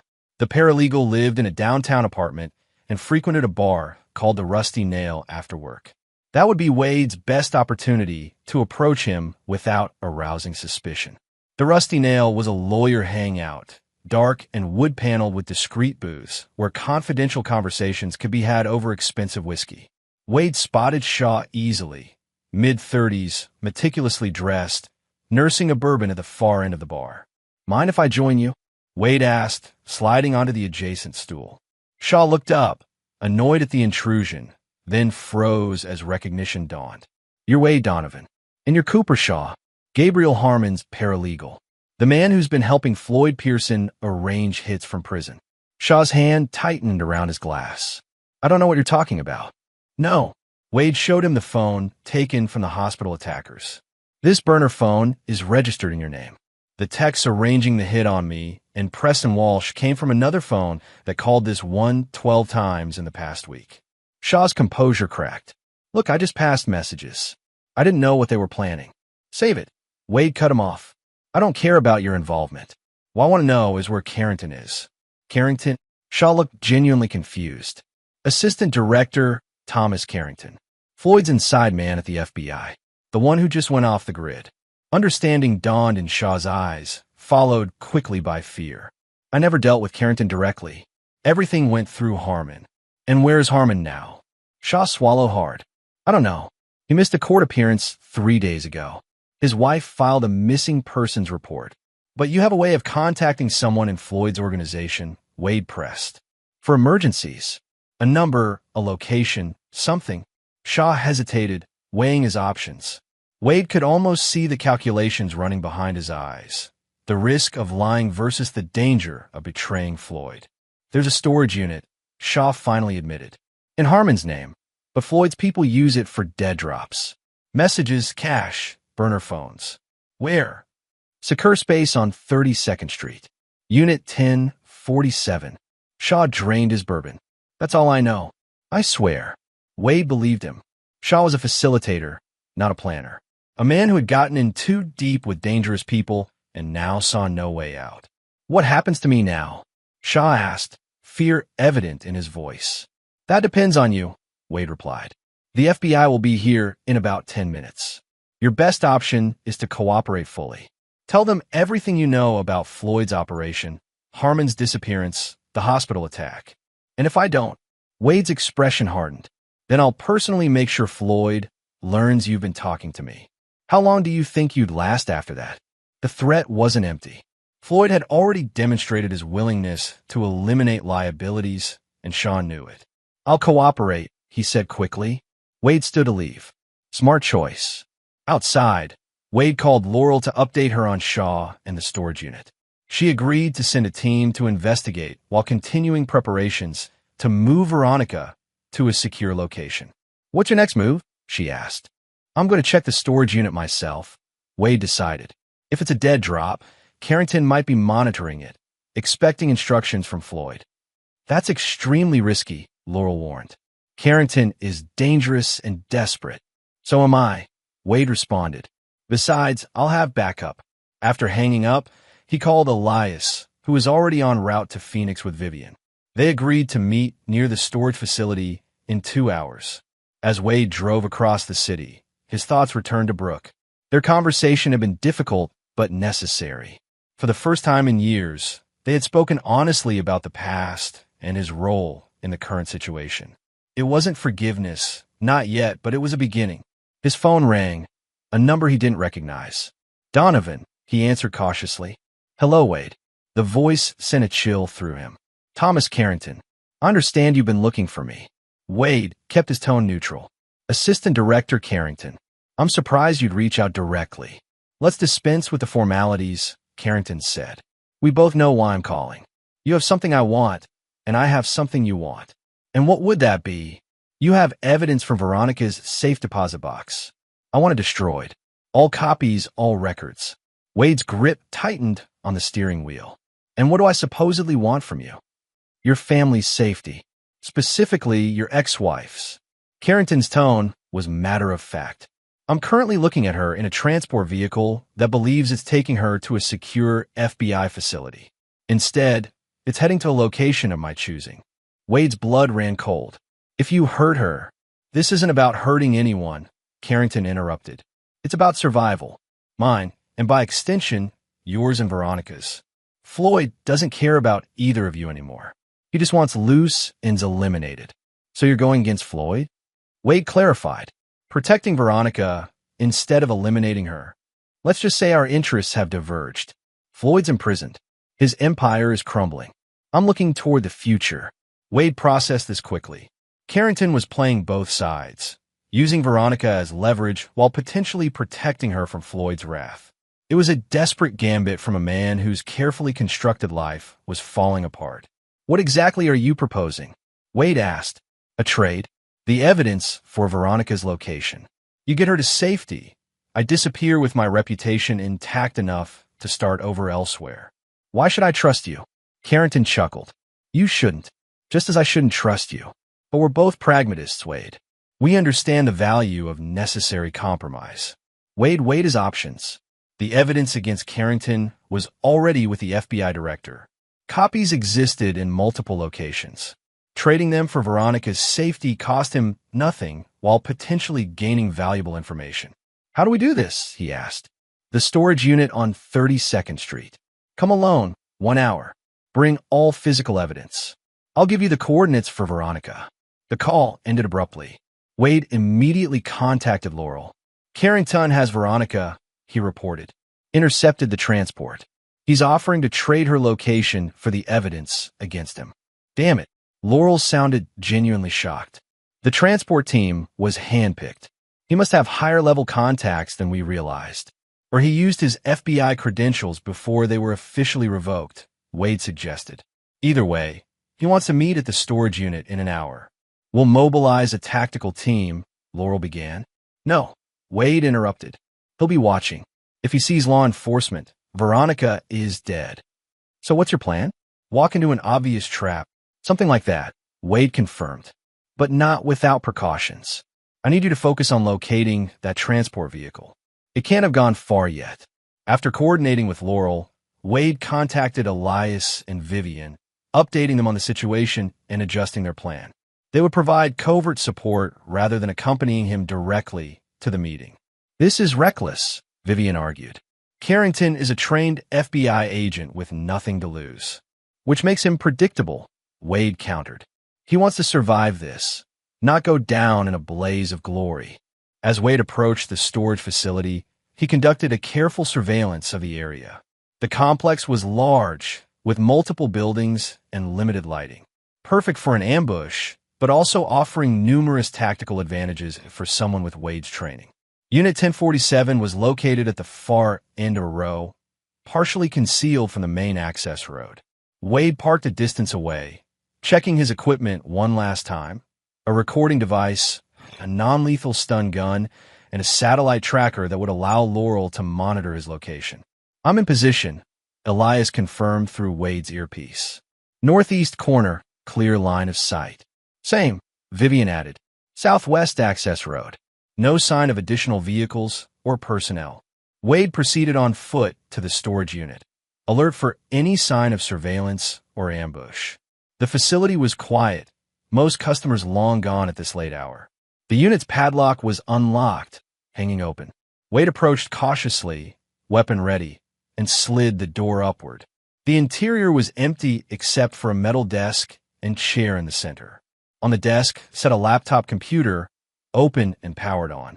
As Wade entered, the screen flickered to life, revealing Thomas Carrington's face. Mr. Donovan, Carrington said, his voice coming through the laptop speakers. I appreciate your punctuality. Wade scanned the unit for hidden threats. Where are you? Someplace safe, Carrington replied. Did you really think I'd meet you in person? After what happened to Mercer and Harmon? Floyd had them killed, Wade stated. Floyd ordered it. I arranged it. Carrington's admission was casual, chilling. Just as I arranged the hit team at the hospital. Professional courtesy. One last job before I disappeared. And Veronica? Where is she? Carrington smiled thinly. First, the evidence. Show me. Wade removed a manila envelope from his jacket, holding it up for the laptop's camera. Everything from the safe deposit box. Original documents, photographs, financial records. Place them on the desk and step back. Wade complied, keeping his movements deliberate. I've upheld my end. Now yours. Carrington seemed to consider this. Veronica is in a transport vehicle currently heading west on Interstate 10. By my calculation, they should be approaching the Buckeye exit. Who's with her? 2 men posing as FBI agents. They believe they're taking her to a black site for enhanced interrogation. Their orders are to keep her alive until they receive further instructions. Wade processed this information. That's not enough. I need something more concrete to find her. Check your phone, Carrington instructed. Wade's phone vibrated with an incoming text, GPS coordinates, and a vehicle description.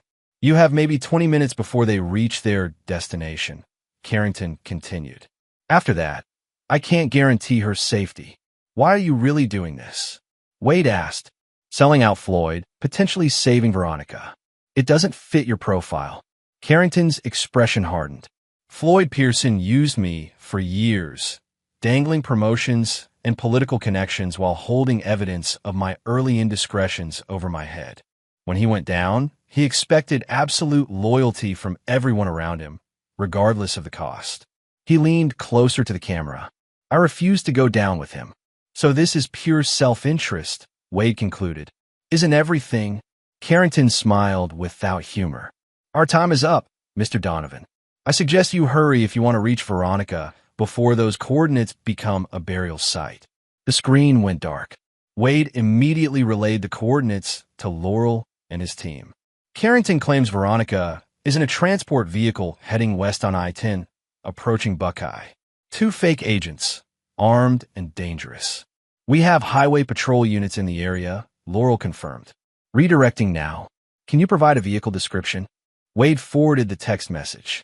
Black Suburban, federal plates. Likely stolen or cloned from an actual FBI vehicle. On it. What about Carrington?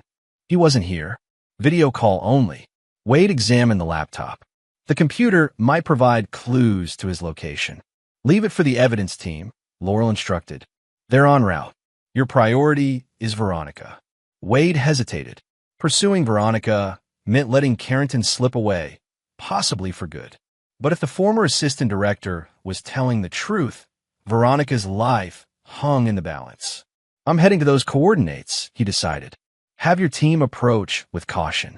If Carrington was monitoring the transport remotely, he might warn them of incoming law enforcement. Wade sprinted back to his vehicle, where Elias was already waiting in the driver's seat. Vivian's following the evidence team to process the laptop, Elias explained as they pulled away. Where are we headed?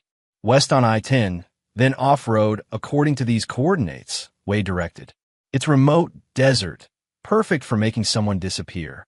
They drove in tense silence, pushing well above the speed limit. Wade's thoughts were tumultuous. After everything Veronica had done, all the pain she had caused, he was now racing to save her life. The irony wasn't lost on him. Highway Patrol has spotted the vehicle, Laurel reported through Wade's phone. They're maintaining visual contact, but not engaging yet. Tell them to keep their distance, Wade advised. These men are likely experienced operators, not random criminals. If they feel cornered, Veronica becomes expendable. Understood. They're turning off the highway now, onto a service road heading into BLM land. Exactly where the coordinates pointed. Wade checked the map on his phone. There's an abandoned mining operation in that area. Isolated, difficult terrain. Perfect for body disposal, Elias noted grimly.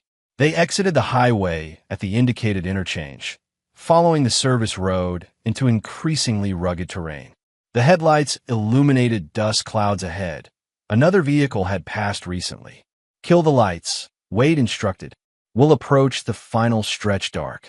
Elias complied, navigating by moonlight and the faint glow of the vehicle's instruments. The service road deteriorated into little more than a rocky trail, forcing them to slow considerably. Half a mile ahead, Wade murmured, checking the GPS, we should continue on foot from here. They parked behind an outcropping of rocks and proceeded cautiously, weapons ready. The desert night was silent except for the occasional call of a coyote in the distance. As they crested a small rise, Wade spotted the Suburban parked near what appeared to be an abandoned mine shaft. 2 men were unloading something from the back, a body wrapped in a tarp. Veronica, Wade signaled to Elias, indicating they would split up to approach from different angles. Elias nodded, slipping into the shadows to circle around to the other side of the clearing. Wade took a position behind a cluster of rocks, observing the men through his night vision scope.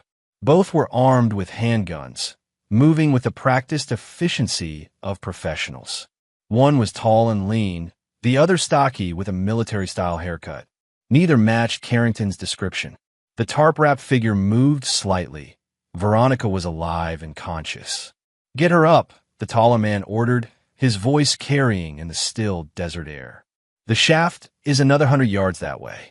"Why not just do it here?" the stocky one complained, gesturing to the empty desert around them. "Because those are our orders. The shaft is over 300 feet deep. No one will find her for decades, if ever." Wade touched his comm, 2 armed targets, moving a live hostage toward the mine shaft. "I'm engaging. Elias, cover the vehicle in case there's a third man we haven't spotted." "Copy that," Elias whispered back. "I have eyes on the targets." Wade waited until the men had moved away from the Suburban, into the darkest part of their journey between vehicles and mine shaft. When they were midway, he made his move. The first shot came from Elias, a tranquilizer dart that caught the stocky man in the neck. He stumbled, reaching for his weapon before collapsing face first into the dirt. The taller man reacted instantly, dropping his end of the tarp and spinning toward the source of the attack. Wade emerged from cover, his voice cutting through the night. "Federal agent, drop your weapon." The man hesitated only a fraction of a second before raising his gun. Wade fired twice, center mass. The man crumpled, his unfired weapon falling from his grasp. Wade approached cautiously, securing both weapons before checking the fallen man. The tranquilized one was breathing steadily. The other was still alive, but fading fast. "Elias, secure the perimeter. Make sure we're alone," Wade instructed before kneeling beside the tarp. He carefully unwrapped it, revealing Veronica bound with zip ties, a gag in her mouth, eyes wide with fear and confusion. "It's me," Wade said, removing the gag and cutting her restraints. "Can you walk?" Veronica coughed, dragging in a deep breath. "I think so." Her voice was hoarse, her normally perfect composure shattered. "How did you find me?" "Carrington told me where to look." Confusion flashed across her face. "Carrington? He's the one who ordered this. I heard them talking." Wade helped her to her feet. "It's complicated. Are you hurt?" She shook her head, though she winced when putting weight on her right ankle. "Just roughed up." They weren't gentle during the transfer. Elias returned, holstering his weapon. "Perimeter's clear. No sign of backup or surveillance." "We need to move," Wade said. "Laurel has highway patrol units in the area, but we can't be sure Carrington isn't monitoring their communications." As they helped Veronica toward their vehicle, the wounded man stirred, blood bubbling from his lips. "You're too late," he gasped, a macabre smile twisting his features. "Check the transport vehicle." Wade tensed, glancing toward the Suburban. "Elias, keep them moving. I'll check it out." "Could be a trap," Elias warned. "That's why you're not coming with me," Wade replied, already moving toward the vehicle. The Suburban appeared ordinary from the outside, but Wade approached with caution, scanning for tripwires or pressure plates. Finding none, he carefully opened the driver's door. Nothing happened. The interior was standard-issue federal transport equipment, with a cage separating the front and rear compartments. Wade checked under the seats, in the glove compartment behind the sun visors. Nothing unusual. He was about to dismiss the dying man's words as a desperate distraction when he noticed a small blinking light under the dashboard. Moving closer, he discovered a military-grade explosive device hardwired into the vehicle's electrical system. The timer read 2:17, 2:16, 2:15. Wade immediately retreated, sprinting back to where Elias was helping Veronica into their SUV. "Bomb," he shouted. "Get down." They barely had time to take cover behind a rocky outcropping before the Suburban erupted in a massive fireball, the concussion wave washing over them with intense heat and debris. As the initial explosion subsided, a secondary detonation sent a column of flames skyward. The blast had been powerful enough to collapse the nearby mine shaft entrance, sending a plume of dust into the night sky. "Anyone hurt?" Wade called out, checking himself for injuries. "We're good," Elias confirmed, though Veronica looked shaken by the near miss. That was meant for us, Wade realized. If we'd spent more time examining the vehicle or tried to transport the men in it, we'd be vaporized, Elias finished grimly. Carrington's tying up loose ends. Veronica's face had gone pale. He never intended for me to survive, did he? Or you either. This whole thing was a setup. Most likely, Wade agreed. But it backfired. Now we have you, alive, and able to testify against both Floyd and Carrington. They made their way back to their vehicle, Veronica limping between them. In the distance, sirens wailed as highway patrol and FBI units responded to the explosion. What happens now? Veronica asked as they drove away from the scene, leaving the cleanup to Laurel's teams. Now, Wade said, we finish this. Chapter 7. The Long Shadows. Dawn broke over the mountains as Wade stared out the window of the safe house in Flagstaff. The events of the past night, Veronica's rescue, the explosion, the continuing hunt for Carrington, had left him exhausted but alert, that familiar combat readiness humming through his veins. Behind him, seated at the kitchen table, Veronica sipped a cup of tea that Vivian had prepared. Her designer clothes had been replaced with borrowed sweats, her makeup gone, hair pulled back in a simple ponytail. She looked smaller somehow, more like the young woman Wade had first met 2 decades ago than the polished socialite she'd become. How's the ankle? He asked without turning. Better. Dr. Cole knows her field.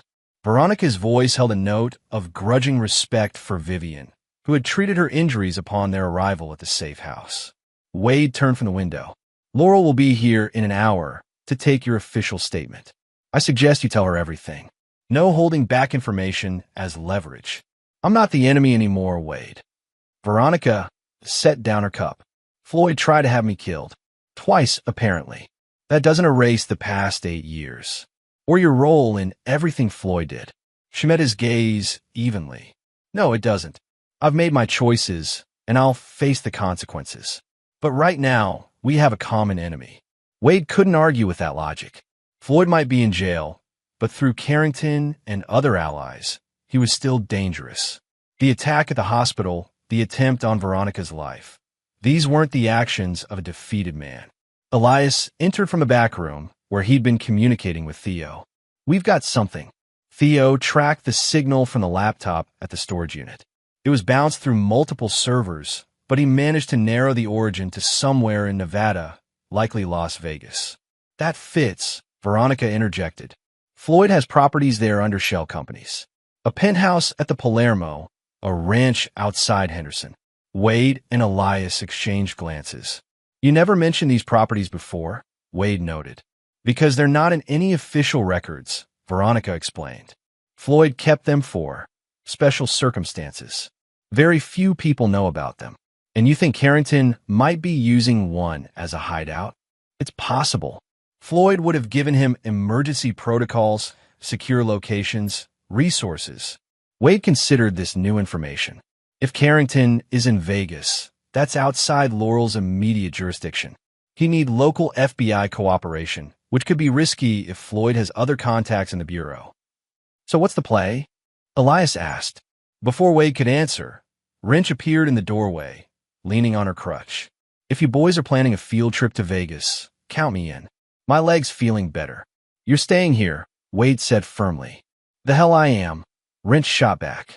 I didn't get shot just to sit on the sidelines for the finale. Their discussion was interrupted by Vivian, who entered with a medical kit. No one's going anywhere until we've assessed the situation properly. And Maggie, you're absolutely not field ready, so stop pretending. Wrench scowled, but didn't argue further. Vivian had that effect on people, her medical authority rarely questioned even by the most stubborn patients. Wade, Vivian continued, a word in private? They stepped outside onto the cabin's small porch. The morning air was crisp, pine-scented, a stark contrast to the tension inside. This is getting out of hand, Vivian said without preamble. Carrington isn't just some corrupt FBI agent. He's a highly trained professional with resources and nothing to lose. I'm aware of the risks, Wade replied. Are you? Because I'm seeing the same pattern as Afghanistan. You're fixating on the mission to the exclusion of everything else, including your own safety and the well-being of your team. The comparison stung, not least because there was truth in it. In Kandahar, Wade had pushed his team relentlessly, driven by intel that later proved to be compromised. The resulting ambush had cost lives and ended careers. "This is different," he insisted. "Floyd and Carrington won't stop until everyone who can testify against them is eliminated. That includes Brooke." Vivian's expression softened slightly. "I understand the stakes. I just want you to proceed with caution. Don't let vengeance cloud your judgment." "It's not about vengeance anymore," Wade said, though even to his own ears, the denial rang hollow. "It's about justice. For Martin Frost, for all the others they've hurt." Vivian studied him for a long moment. "Just promise me one thing. Before you make any decisions, ask yourself, what would Brooke want you to do?" The question lingered as they returned inside. Laurel had arrived during their conversation, already taking Veronica's statement in the kitchen. The agent looked tired but focused, recording every detail Veronica provided about Floyd's organization, Carrington's involvement, and the properties in Nevada. "These locations in Las Vegas," Laurel said, "will need to coordinate with the field office there. Discreetly, given what we know about potential leaks." "Time is critical," Wade pointed out. "Carrington knows we're closing in. He'll be making moves." Laurel nodded. "I've put protective details on everyone connected to the case. Brooke is still secure, as is Preston. Blackwell has been moved to a different facility under an alias." "What about Floyd himself?" Vivian asked.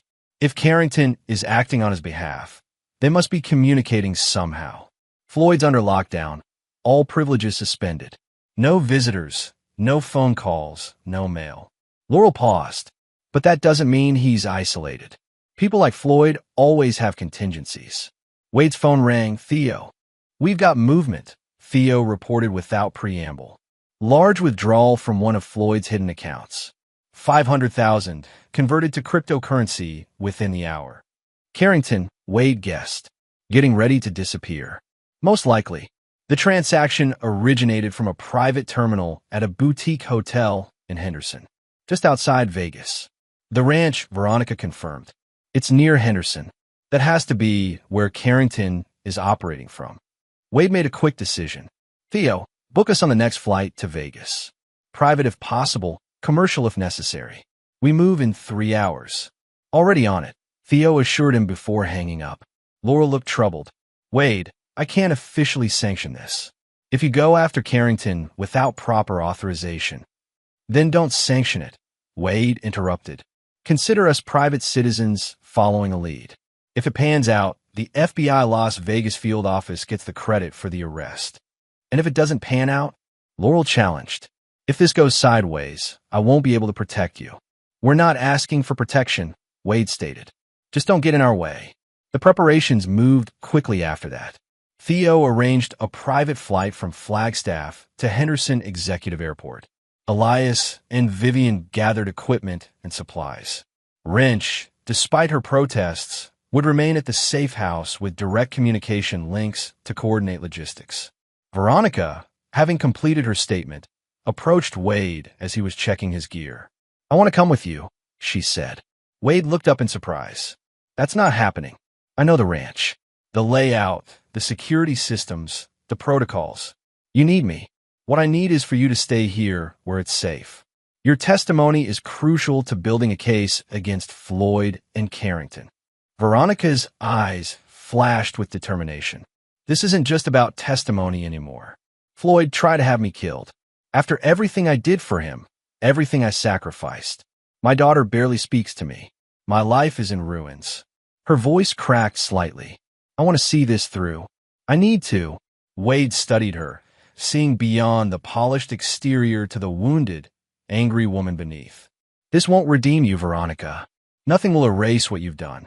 I know that," she replied, her voice steady once more. "But it might be a start." Against his better judgment, Wade agreed. Veronica's knowledge of the ranch could prove invaluable, and keeping her close meant they could monitor her actions.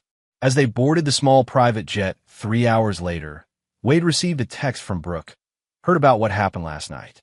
Are you okay?" He replied simply, "I'm fine. We'll call when I can. Stay safe." His daughter's concern was unexpected but welcome. Perhaps there was hope for rebuilding their relationship after all. The flight to Henderson was brief and uneventful. Upon landing, they split into two teams. Wade, Elias, and Veronica would approach the ranch, while Theo and Vivian established a command post at a nearby motel. Remember, this is reconnaissance only, Wade emphasized as they prepared. We confirm Carrington's presence, gather evidence of his activities, then call on Laurel and the local FBI. Elias nodded, though his expression suggested skepticism about the mission remaining so limited. The ranch was located in a remote area east of Henderson, surrounded by undeveloped desert land that provided natural isolation. A single-access road led to the property, which was enclosed by high walls with security cameras visible at regular intervals. They parked their rented SUV a mile away, approaching the final stretch on foot. The afternoon sun beat down mercilessly as they traversed the rocky terrain, using the natural contours for cover. Two guards at the main gate, Elias reported, observing through binoculars. Another patrolling the perimeter. Professional setups, not rent-a-cops. Floyd only hires the best, Veronica confirmed. Ex-military mostly, well paid for their discretion. Where do we get in? Wade asked. Veronica pointed to a spot along the eastern wall. Service entrance there. It's used for deliveries, waste removal. Less monitored than the main gate, though still secure. And you know the access codes? Elias asked. I knew them, Veronica corrected. They might have been changed, but Floyd was always predictable with his security protocols. He used significant dates, figures from financial statements. It's our best option, Wade decided. We'll approach after dark. They retreated to a concealed position to wait for nightfall, maintaining surveillance on the property. Wade used the time to check in with Theo and coordinated with Laurel, who was en route to Las Vegas with a trusted team. As the sun set, painting the desert in gold and crimson, Wade studied the ranch more carefully. The main house was Spanish-style, expansive but not ostentatious, designed to blend with the landscape rather than dominate it. Several outbuildings dotted the property, along with a helipad and what appeared to be a garage large enough for multiple vehicles. Movement at the front gate, Elias reported suddenly. Vehicle approaching. Black Range Rover, tinted windows. Through their binoculars, they watched as the gates swung open. The vehicle proceeded up the drive to the main house. Can you see who's inside? Wade asked. Negative. Windows too dark. The Range Rover parked, and two men emerged, security types, openly carrying weapons. They scanned the area before a third figure exited the vehicle, Thomas Carrington. Confirmed visual, Wade murmured into his comm link. Carrington is on site. Veronica tensed beside him. There's someone else in the car. Look, a fourth person emerged, and Wade felt his blood run cold. Despite the distance, there was no mistaking that confident posture, that silver hair. That's impossible, he whispered. That's Floyd. He's supposed to be in federal custody, Elias said, equally stunned. Veronica's face had gone pale. He got out. Somehow he got out. The implications were staggering. If Floyd had escaped federal custody, it meant his influence extended even further than they'd realized. It meant the entire system was more corrupted than anyone had suspected. Wade immediately called Laurel, who answered on the first ring. We have a situation, he began without preamble. Floyd Pearson is at the ranch, not in custody. There was a moment of stunned silence before Laurel responded. That's not possible. I personally confirmed his status an hour ago. He's still in his cell. Then who the hell did I just watch walk into that house? I don't know, Laurel admitted. But I'll find out. Don't make any moves until I get there. That's an order, Wade. After hanging up, Wade shared Laurel's information with the others. Something's not adding up. Either Floyd has a body double or the man in federal custody isn't Floyd. Elias finished grimly. Veronica looked thoughtful. There might be another explanation. Floyd has a twin brother. Wade stared at her in disbelief. A twin brother? You never thought to mention this before. Because they've been estranged for decades, Veronica explained. Lloyd Pearson. They had some falling out in their 20s. Lloyd moved abroad, wanted nothing to do with Floyd or his business. Yet he looks identical enough to potentially fool a prison system. Elias sounded skeptical. They're identical twins, Veronica confirmed. And Lloyd had financial troubles a few years back. Floyd helped him out quietly. It was one of the few times I ever saw him show genuine concern for someone else. Wade processed this new information. So either Floyd somehow swapped places with his brother, or Lloyd is here to help Floyd in some way, Veronica concluded. Either possibility is troubling. Their deliberation was interrupted by a new development at the ranch. Several more vehicles had arrived, disgorging men with military bearing and visible weapons.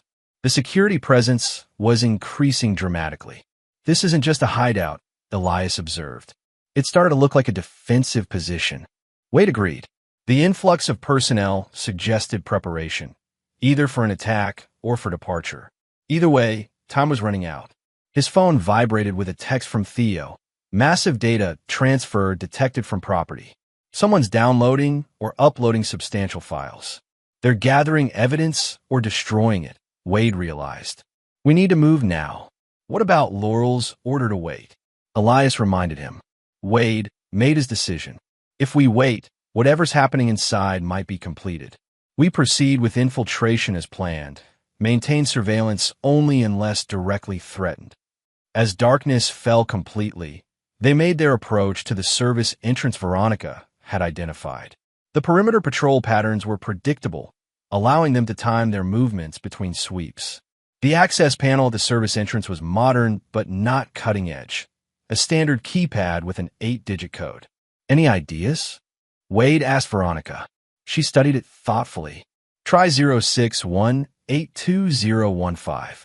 The date Floyd's company went public, combined with the stock's opening price. Wade entered the code, holding his breath. The light remained red. He changed it, Veronica murmured. Try 100-31967. His brother's birthday. Again, no success. One more try before it likely triggers a silent alarm, Elias warned. Veronica closed her eyes, thinking, 04272022. The date he met Senator Aldridge, combined with the amount of their first transaction. Wade entered the numbers carefully. The light turned green, and the small service door clicked open. Impressive, Elias acknowledged. I told you. Floyd is predictable with his security, Veronica replied. He values efficiency over creativity. They slipped inside the compound, staying close to the shadows of the perimeter wall. The increased security presence meant more eyes watching, but also more confusion about who belonged where. Using the outbuildings for cover, they worked their way closer to the main house. Through windows, they could see movement inside, people gathering in what appeared to be a large study or office. We need to get closer, hear what they're saying, Wade decided. Elias produced a small device from his pack. Directional microphone. If we can get within 50 feet of an open window or thin wall, we might pick up conversation. They positioned themselves beside a decorative fountain near the house, using the sound of running water and nearby vegetation as concealment. Elias aimed the microphone toward the study windows. Fragments of conversation became audible, broken but revealing. Timeline has accelerated. Carrington's voice. Witnesses eliminated before. A different voice, presumably Floyd. Extraction team confirmed for midnight. Carrington again. Donovan is still a problem. Floyd. Daughter as leverage if necessary. Carrington. At the mention of Brooke, Wade tensed. Beside him, he felt Veronica go rigid. They're planning to use Brooke against us, she whispered, horror evident in her voice. Wade checked his watch. 9:47 p.m. Just over 2 hours before whatever extraction was planned for midnight. We need to warn Laurel, he said, reaching for his phone. But before he could make the call, a security spotlight swept across the garden, momentarily illuminating their position. A shout went up from one of the guards, followed by the unmistakable sound of weapons being readied. We've been made, Elias said tersely. Time to go. They retreated toward the service entrance, moving as quickly as stealth would allow. Behind them, guards were mobilizing, voices calling out positions and directions. They had almost reached the perimeter wall when a figure stepped out from behind an outbuilding, blocking their path. Hold it right there, the man ordered, weapon raised. Wade calculated options rapidly. The guard was alone, but any confrontation would alert others to their exact position. To his surprise, Veronica stepped forward. "Stand down, Morris," she said in a tone of absolute authority. "Mr. Pearson sent us to test security protocols. You just failed." The guard, Morris, hesitated, visibly confused. "Mrs. Pearson? We were told you were in federal custody." "Obviously, I'm not," Veronica replied coldly. "Now lower your weapon before I report this incompetence to Mr. Pearson personally." The guard slowly lowered his gun, still uncertain. "I should call this in, ma'am." "By all means," Veronica agreed. "Tell them you detained Mrs. Pearson and her security team while conducting a standard perimeter sweep. See how that goes for your career." The bluff was bold, relying on the guard's hesitation and the chain of command. It worked. Morris stepped aside, though his expression remained suspicious.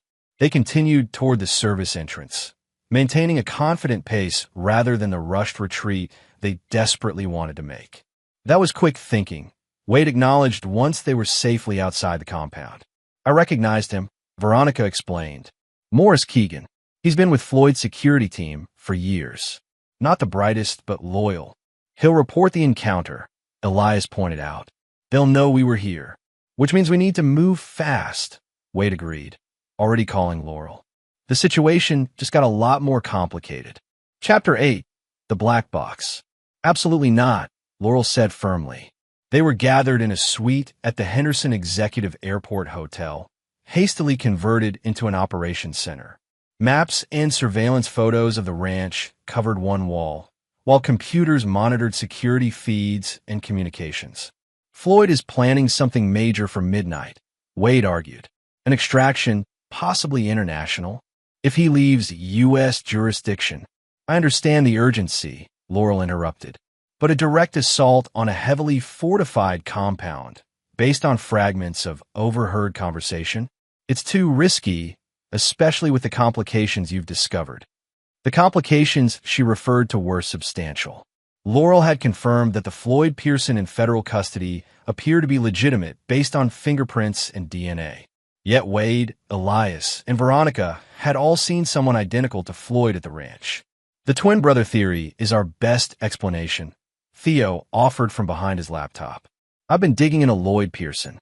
He's lived off the grid for years, but there are records of him receiving substantial wire transfers from shell companies connected to Floyd. So Floyd is using his brother as some kind of double, Vivian surmised. But for what purpose? Plausible deniability, Wade suggested. If Lloyd is caught doing something illegal, Floyd maintains his distance. A contingency plan, or a distraction, Elias added. Keep us focused on the ranch while something else happens elsewhere.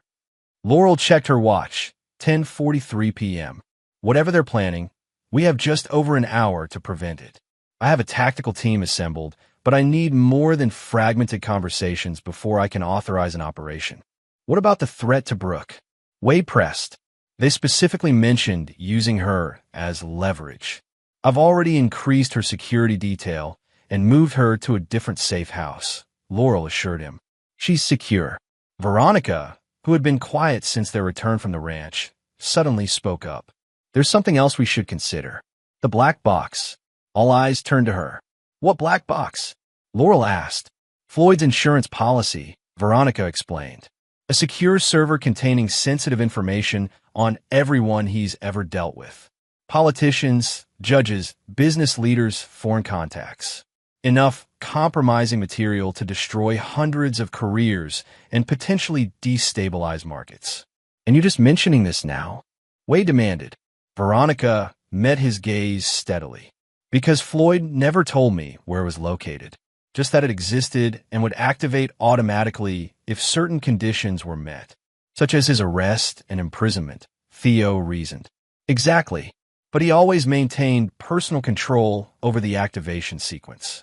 If he's planning to flee the country tonight, he might trigger the release of that information as a final act of vengeance against those he believes betrayed him.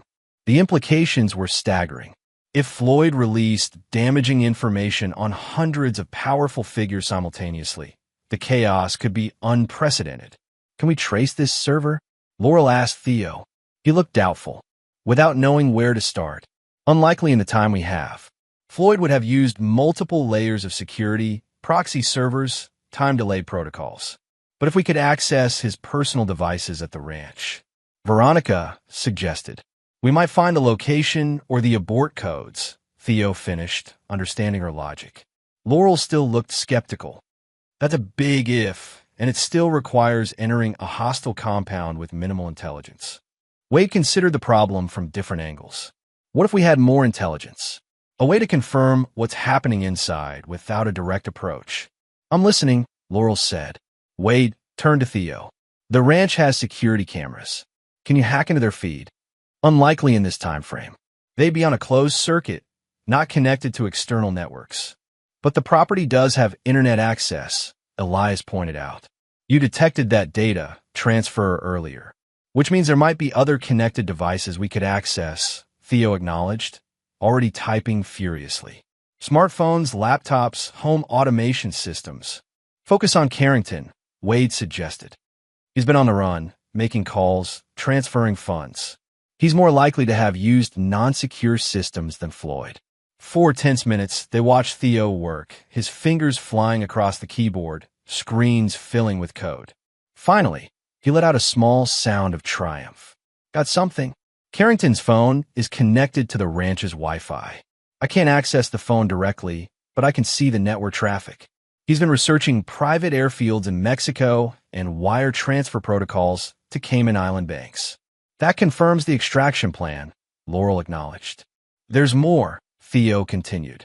Recurring video calls to an account registered to Gabriel Harmon. Harmon? Floyd's attorney. Wade was confused. He's supposed to be missing, possibly dead. The account is active, Theo confirmed. Last call was 30 minutes ago from a location in... He paused, double-checking his screen. Tucson, Arizona. The room went silent as the implications sank in. That's where Brooks' safe house is located, Wade said, his voice dangerously calm. Laurel was already on her phone, ordering an immediate security check on the safe house. The tension in the room was palpable as they waited for confirmation. When it came, it was worse than they'd feared. Security team is not responding, Laurel reported, her professional demeanor cracking slightly. Local police are en route, but we have to assume the safe house has been compromised. Wade felt ice form in his veins. They have Brooke. Beside him, Veronica had gone pale. And Preston? Unknown, Laurel admitted. The last scheduled check-in showed both were secure, but that was over 2 hours ago. The situation had shifted dramatically. What had been a complex legal and tactical problem was now deeply personal. This changes our approach, Wade stated, his military training taking over. We need to split our focus, the ranch and Tucson. I agree, Laurel said, surprising everyone. I'll take the tactical team to the ranch. We'll move on the compound at 11:30, secure Floyd, Carrington, and any evidence of the black box. While we go to Tucson, Wade concluded. No, Laurel corrected. Just you and Veronica. Elias stays here to provide tactical support for my team. Theo and Vivian coordinate between both operations. It was a logical division of resources, though Wade was surprised by Laurel's inclusion of Veronica in the Tucson team. She's still a federal witness in protective custody, he pointed out. A witness whose daughter has been taken, Laurel countered. Besides, who better to negotiate with Floyd's people, if necessary? The plan came together quickly after that. A private jet was arranged to fly Wade and Veronica to Tucson immediately. Laurel's tactical team prepared for the raid on the ranch. Theo established secure communications protocols to coordinate between the operations. As Wade and Veronica prepared to leave, Vivian pulled him aside. This isn't just a rescue mission for you, is it? She asked quietly. It's personal now. It's always been personal, Wade admitted. From a moment Floyd manipulated my discharge and took my family. Just remember, Brooke needs her father alive. Don't take unnecessary risks. Wade appreciated her concern, but made no promises. If Floyd's people had harmed his daughter, there would be consequences. The flight to Tucson was brief but tense. Wade and Veronica barely spoke, each lost in their own thoughts and fears about Brooke. This is my fault, Veronica said suddenly as they began their descent. If I hadn't been so blind, so ambitious, none of this would have happened. Wade studied her in the dim cabin light. You made your choices, Veronica. So did Floyd. So did I. But Brooke didn't choose any of this. She's innocent. Yes, she is. Which is why we're going to get her back. By the time they landed, Theo had managed to track Gabriel Harmon's phone to a warehouse district on the outskirts of Tucson. Local FBI agents provided them with weapons, vests, and a vehicle, but would wait for Wade's signal before moving in, a precaution in case Brooke was being held as a hostage. The warehouse was an unassuming concrete structure in an industrial park, dark except for a single light visible through a high window. They parked a block away, approaching on foot. 2 guards at the main entrance. Wade observed through his night vision scope. Another patrolling the perimeter. Similar setup to the ranch, but less manpower. Where do we get in? Veronica asked. Wade pointed to a loading dock on the building's east side. Service entrance. Minimal visibility from the guard positions. We'll need a distraction. He quickly outlined a plan. Veronica would create a distraction at the front entrance while Wade entered through the loading dock. Once inside, he would locate Brooke while Veronica maintained the guard's attention. Are you sure you can handle this? He asked, noting her nervous expression. Veronica squared her shoulders. For Brooke? Yes. They separated, moving to their respective positions. Wade watched as Veronica approached the front of the warehouse, stumbling slightly as if intoxicated or lost. Excuse me, he heard her call to the guards. I think I'm lost. Can you help me find the Westbur Conference Center? The guards tensed, weapons ready but not yet raised. One stepped forward while the other spoke into a radio. Ma'am, this is private property. You need to leave immediately. Oh, I'm so sorry. Veronica continued, moving closer, playing the role of a confused, slightly tipsy woman perfectly. My GPS must be wrong. Is there someone inside who could give me directions? Wade used the distraction to slip unseen to the loading dock. The door was locked, but the security was minimal, a standard padlock he could bypass with the tools provided by the FBI team. Once inside, he found himself in a dimly lit storage area filled with shipping crates and forklifts. He moved silently, guided by the building schematics Theo had pulled from county records. The warehouse had a large open floor with offices on a mezzanine level.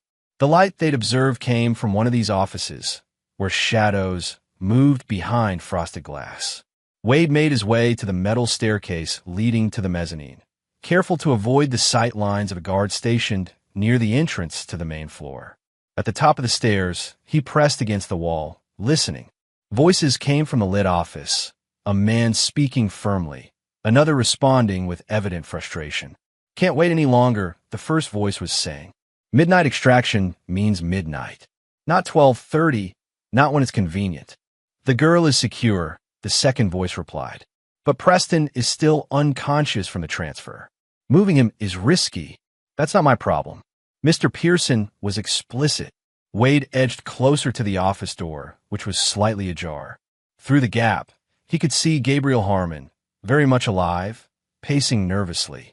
Across from him stood a tall man Wade recognized from the ranch security team.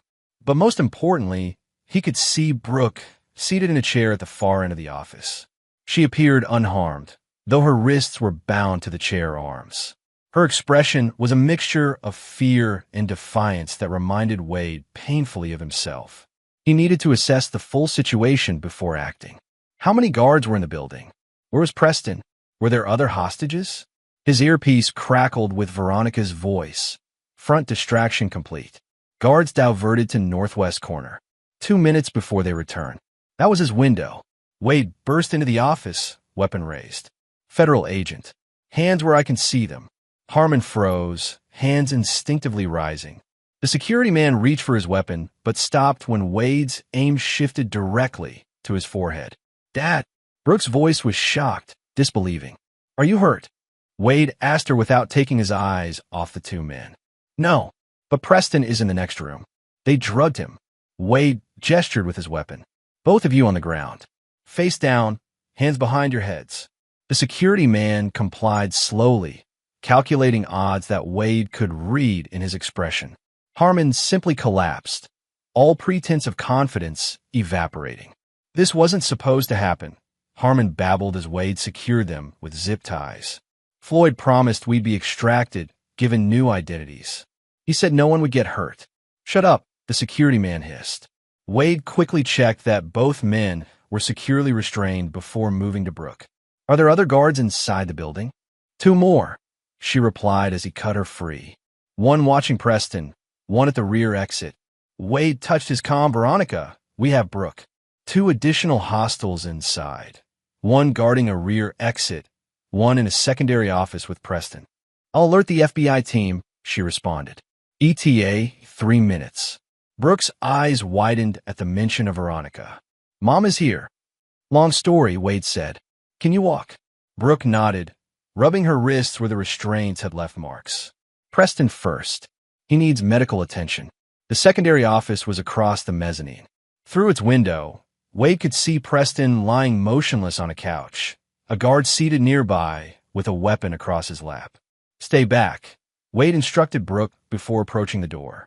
The guard looked up immediately when Wade entered, reaching for his weapon, but freezed when he saw the gun aimed at his head. Don't, Wade warned.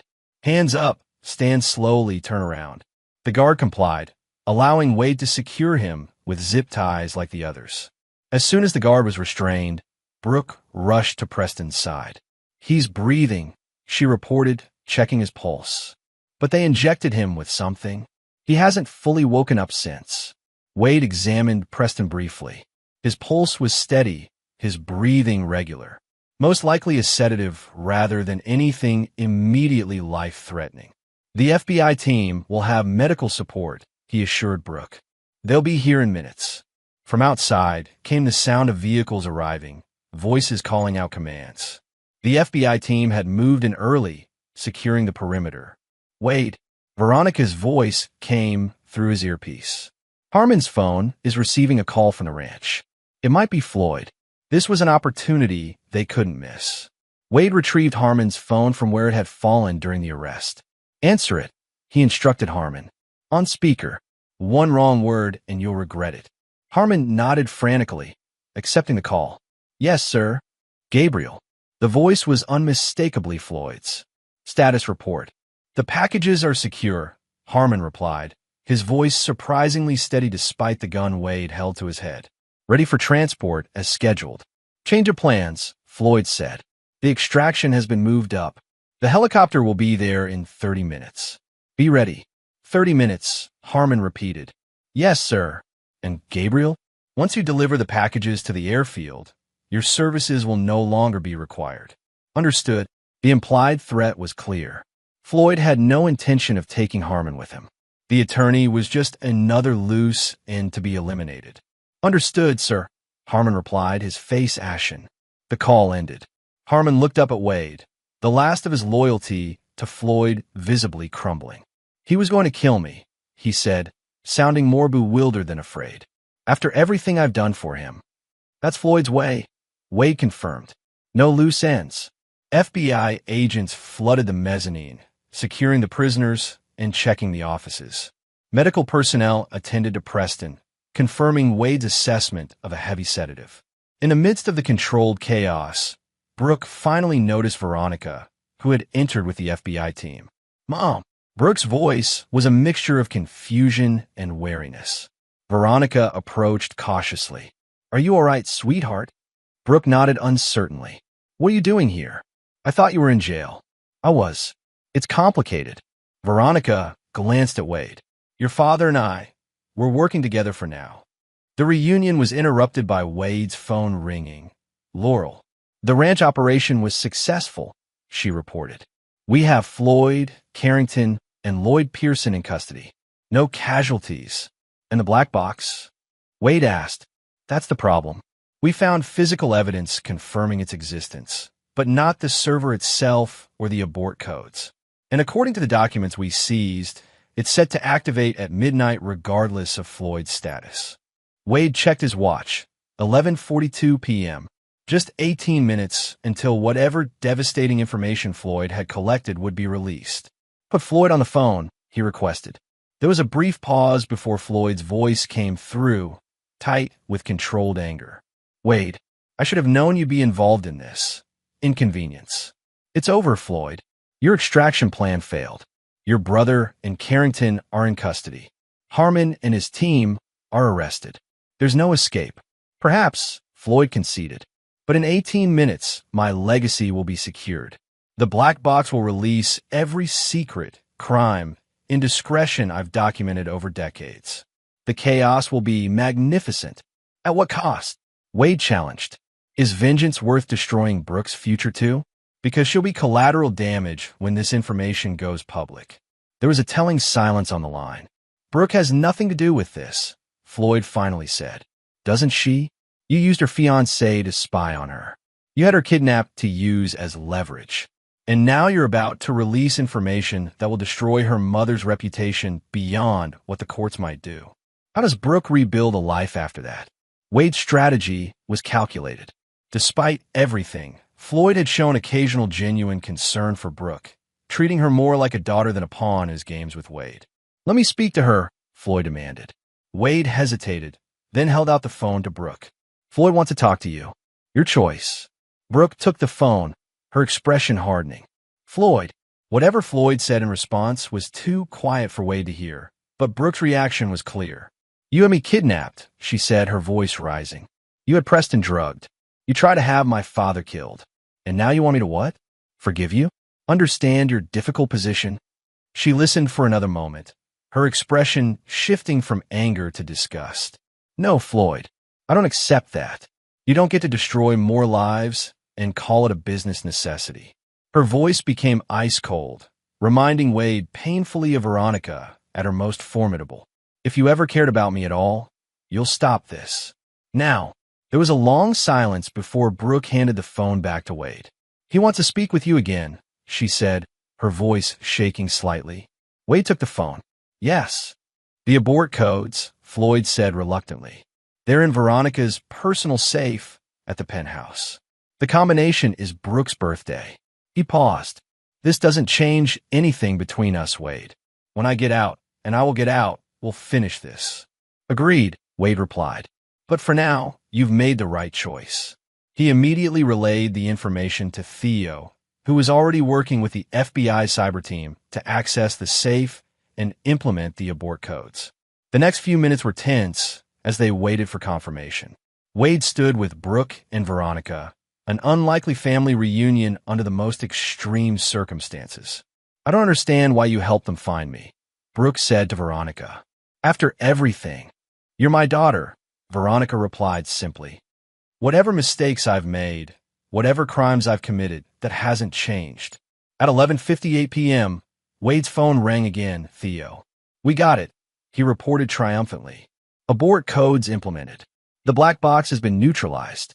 Relief swept through the room. The immediate crisis was over. As Preston was loaded into an ambulance and the prisoners were transported to federal holding facilities, Wade found himself alone with Brooke for the first time since a rescue. How did you know where to find me? She asked. Good intelligence, a bit of luck, and a lot of help, Wade answered honestly. I would have torn the world apart to find you, Brooke. She studied him for a long moment. I believe you. Then, hesitantly, what happens now? With Mom, with Floyd, with everything. Now, Wade considered the question. Now we rebuild. One day at a time. It wasn't a complete answer, but it was an honest one. The road ahead would be difficult. Trials, testimonies, media scrutiny. But for the first time in 8 years, Wade felt something close to hope. The long shadows were receding, and dawn wasn't far away. Chapter 9. The Final Piece. 6 months after the events in Tucson, Wade sat in a federal courthouse in Denver, waiting to testify in Floyd Pearson's trial. The case had attracted national attention, with daily coverage of the proceedings and constant speculation about the outcome. Floyd faced multiple charges: conspiracy, racketeering, attempted murder, kidnapping, obstruction of justice.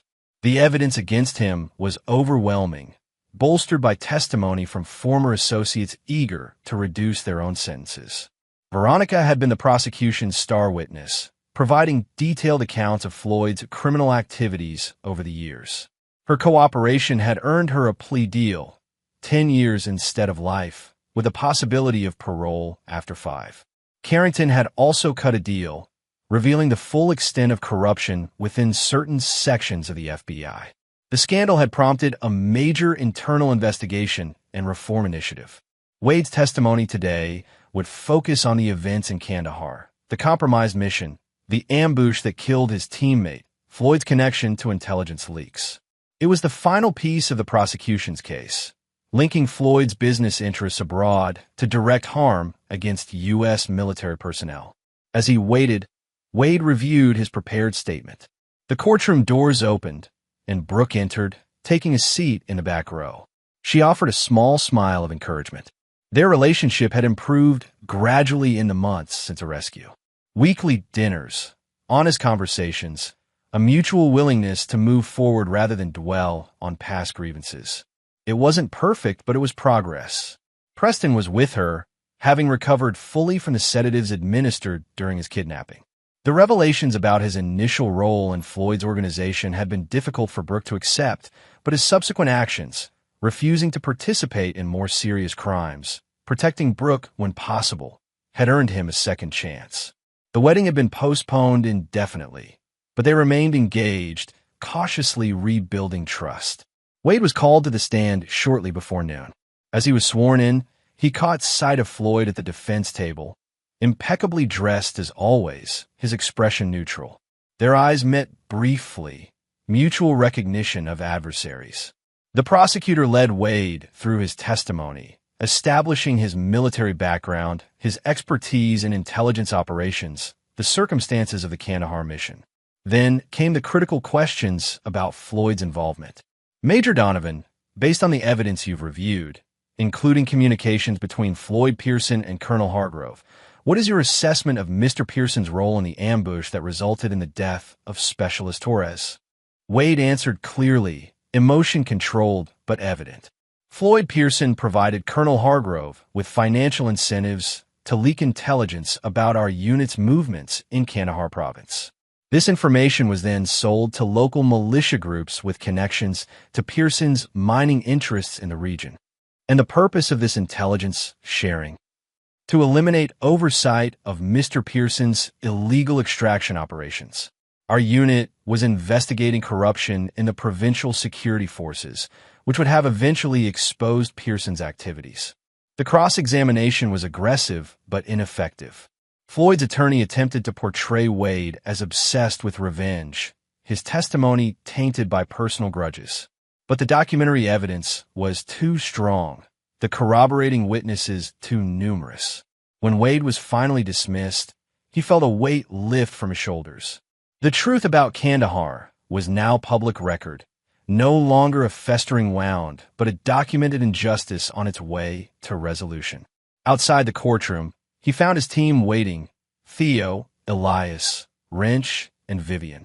They had all testified earlier in the trial, each providing pieces of the complex puzzle that was Floyd Pearson's criminal enterprise. "Well done in there, Chief," Wrench said, her leg now healed though she still walked with a slight limp. "The jury was convinced," Elias added. "You could see it in their faces." "It's not over yet," Wade cautioned. "Closing arguments tomorrow, then deliberation. The outcome is inevitable," Theo assured him. "Floyd's going away for life. The only question is whether he'll get consecutive or concurrent sentences." They dispersed shortly after, each returning to the lives they'd rebuilt in the aftermath.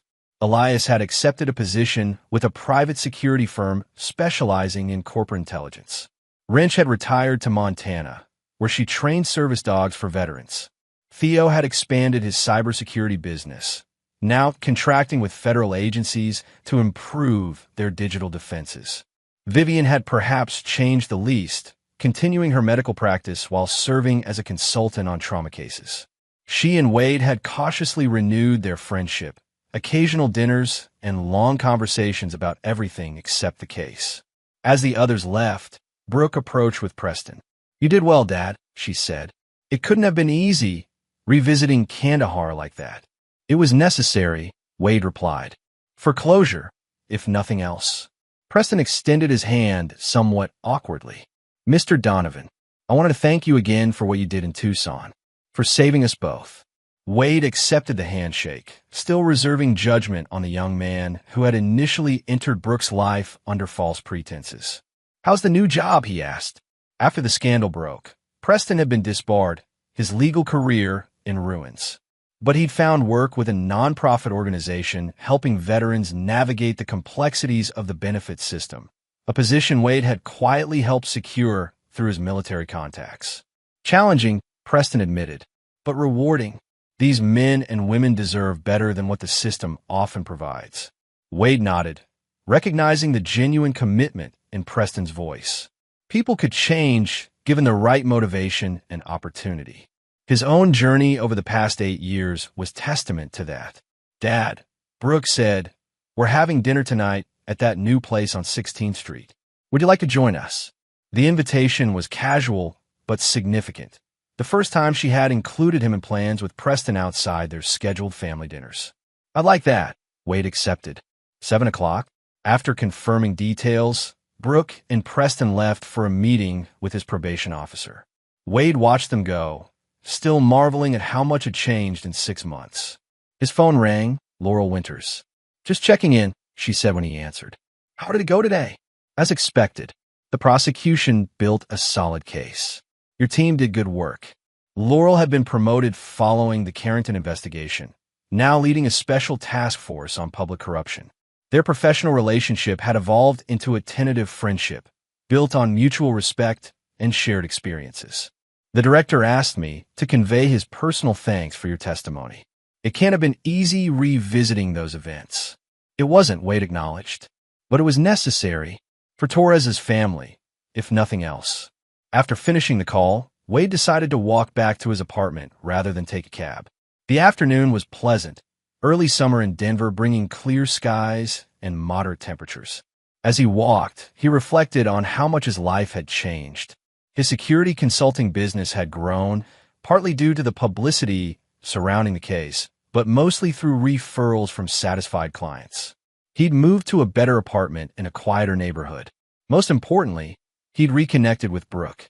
There were still difficult days, moments when the past threatened to overwhelm the present. Nightmares about Kandahar hadn't completely disappeared. The physical reminders, his scarred face, the occasional pain in his leg, would always be with him. But the consuming rage that had driven him for 8 years had largely dissipated, replaced by something closer to peace. Not forgiveness, perhaps, but acceptance of what had happened and determination to build something better. Near his apartment building, Wade spotted a familiar figure waiting on a bench. Veronica, elegant even in the simple clothes allowed for her court appearances. "I thought your testimony was scheduled for tomorrow," he said, approaching cautiously. "It was postponed," she replied. "The prosecution wanted to end today with your testimony about Kandahar. For maximum impact." Wade sat beside her, maintaining a respectful distance. "Smart strategy. Always was your specialty," Veronica acknowledged. "Strategy, I mean, seeing the bigger picture." They sat in silence for a moment, the weight of their shared history hanging between them. "I saw Brooke in the courtroom," Veronica finally said. "She looked well. She is, all things considered. The trauma counseling has helped." "Good." Veronica's voice held genuine relief. "That's good." Wade studied her profile, noting the subtle changes 6 months in federal custody had wrought. She was still beautiful, still composed, but there was a new humility in her bearing, a quieter dignity than the brittle arrogance she'd cultivated as Floyd's wife. "Why are you here, Veronica?" he asked directly. She turned to face him. "To apologize, which is something I should have done a long time ago." The statement caught Wade off guard. In all their recent interactions, during the investigation, the preparations for trial, Veronica had been cooperative but not contrite. "I'm listening," he said neutrally. "I'm sorry, Wade." Her voice was steady, her gaze direct. "For choosing Floyd over our marriage. For believing his lies about your discharge. For keeping Brooke from you. For all of it." The apology was simple but comprehensive. Wade considered how to respond. "Why now?" he asked finally. "Because tomorrow I'll be sentenced," Veronica explained. And while 10 years with possibility of parole is better than life without, it's still a long time. I needed you to hear this before I go away. She paused. I needed to say it for myself, too. Wade nodded, understanding. I accept your apology, Veronica. But forgiveness, that's a journey, not a destination. I know, she said quietly. I don't expect forgiveness. Just acknowledgement that I recognize the harm I caused. They fell silent again, watching people pass by on the street. Couples, families, individuals, all living their ordinary lives, unaware of the extraordinary drama playing out in the courthouse downtown. I spoke with Brooke this morning, Veronica continued. She's agreed to visit me in prison. Monthly at first, then we'll see. That's good, Wade said sincerely. She needs both her parents, however complicated our circumstances. Veronica nodded, then stood to leave. The marshals are waiting. I should go. Wade rose as well. Good luck tomorrow. You too. I hope the jury gives Floyd exactly what he deserves. A flash of the old fire showed in her eyes. Consecutive sentences, maximum security, no parole. The comment drew a small smile from Wade. Some things never change completely. As Veronica walked toward the waiting marshals, she paused and turned back. One more thing. I want you to know I never stopped caring about you, Wade. My choices were wrong, my priorities distorted, but that truth remains. Before he could respond, she continued to the marshal's vehicle, her posture straight, her pace measured. The Veronica he had once loved glimpsed briefly through the woman she had become. The next day, Wade returned to the courthouse for closing arguments. The prosecution's case was methodical and damning, the defense's rebuttal weak and disjointed. Even Floyd seemed resigned, his customary confidence notably diminished. The jury deliberated for just 3 hours before returning with guilty verdicts on all counts. The judge scheduled sentencing for the following month, but indicated the severity of the crimes would merit the maximum penalties allowed by law. As Floyd was led from the courtroom, he locked eyes with Wade one final time. No words were exchanged, none needed. Their long battle had reached its conclusion. Outside, reporters swarmed the courthouse steps, clamoring for statements from prosecutors, defense attorneys, witnesses. Wade slipped away unnoticed, preferring privacy to publicity. He found Brooke waiting at a quiet cafe 2 blocks away. It's done, he said simply as he joined her. She nodded, relief evident in her expression. I know. I watched the verdict announcement on the cafe's TV. They ordered coffee, falling into the comfortable routine they'd established over recent months. I saw Mom yesterday, Brooke mentioned. She apologized to me. Really apologized. Not just the surface regret she's shown before. She came to see me too, Wade revealed. Same purpose. Do you think she's genuinely changed? Wade considered the question carefully. I think the consequences of her actions have finally registered. Whether that constitutes genuine change, time will tell. Brooke stirred her coffee, contemplative. Preston asked about inviting you to dinner next week. Just the 3 of us, at our place. I'd like that, Wade said, recognizing the olive branch for what it was. They talked for another hour, touching on various topics. Brooke's plans to return to graduate school, Preston's progress at the nonprofit, Wade's expanding business. As they prepared to leave, Brooke hesitated, then asked the question that had clearly been on her mind. What now, Dad? With Floyd convicted, Mom sentenced, the whole case resolved. What comes next for you? It was a profound question, one Wade had been asking himself for weeks. For 8 years, his life had been defined by the pursuit of justice against Floyd. That mission was now complete. The void it left was both liberating and terrifying. I'm not entirely sure, he admitted. Rebuild, like I said before. Focus on the security business. Spend time with you. Maybe travel a bit. Travel where? Kandahar, perhaps, Wade said thoughtfully. To visit Torres's grave. Pay my respects properly. Brooke reached across the table, taking his hand. I could go with you if you want, if it would help. The offer touched him deeply. I'd like that. Thank you. As they walked out into the summer afternoon, Wade felt a sense of completion he hadn't experienced in years. The revenge he had sought had ultimately transformed into something more valuable. Redemption, reconciliation, the chance to build anew. The silent sentinel who had watched from the shadows for 8 years could finally step into the light, not as an agent of vengeance, but as a father, a friend, a man reclaiming his life one day at a time. Standing on the sidewalk outside the cafe, Wade looked up at the clear Colorado sky, feeling the warmth of the sun on his face.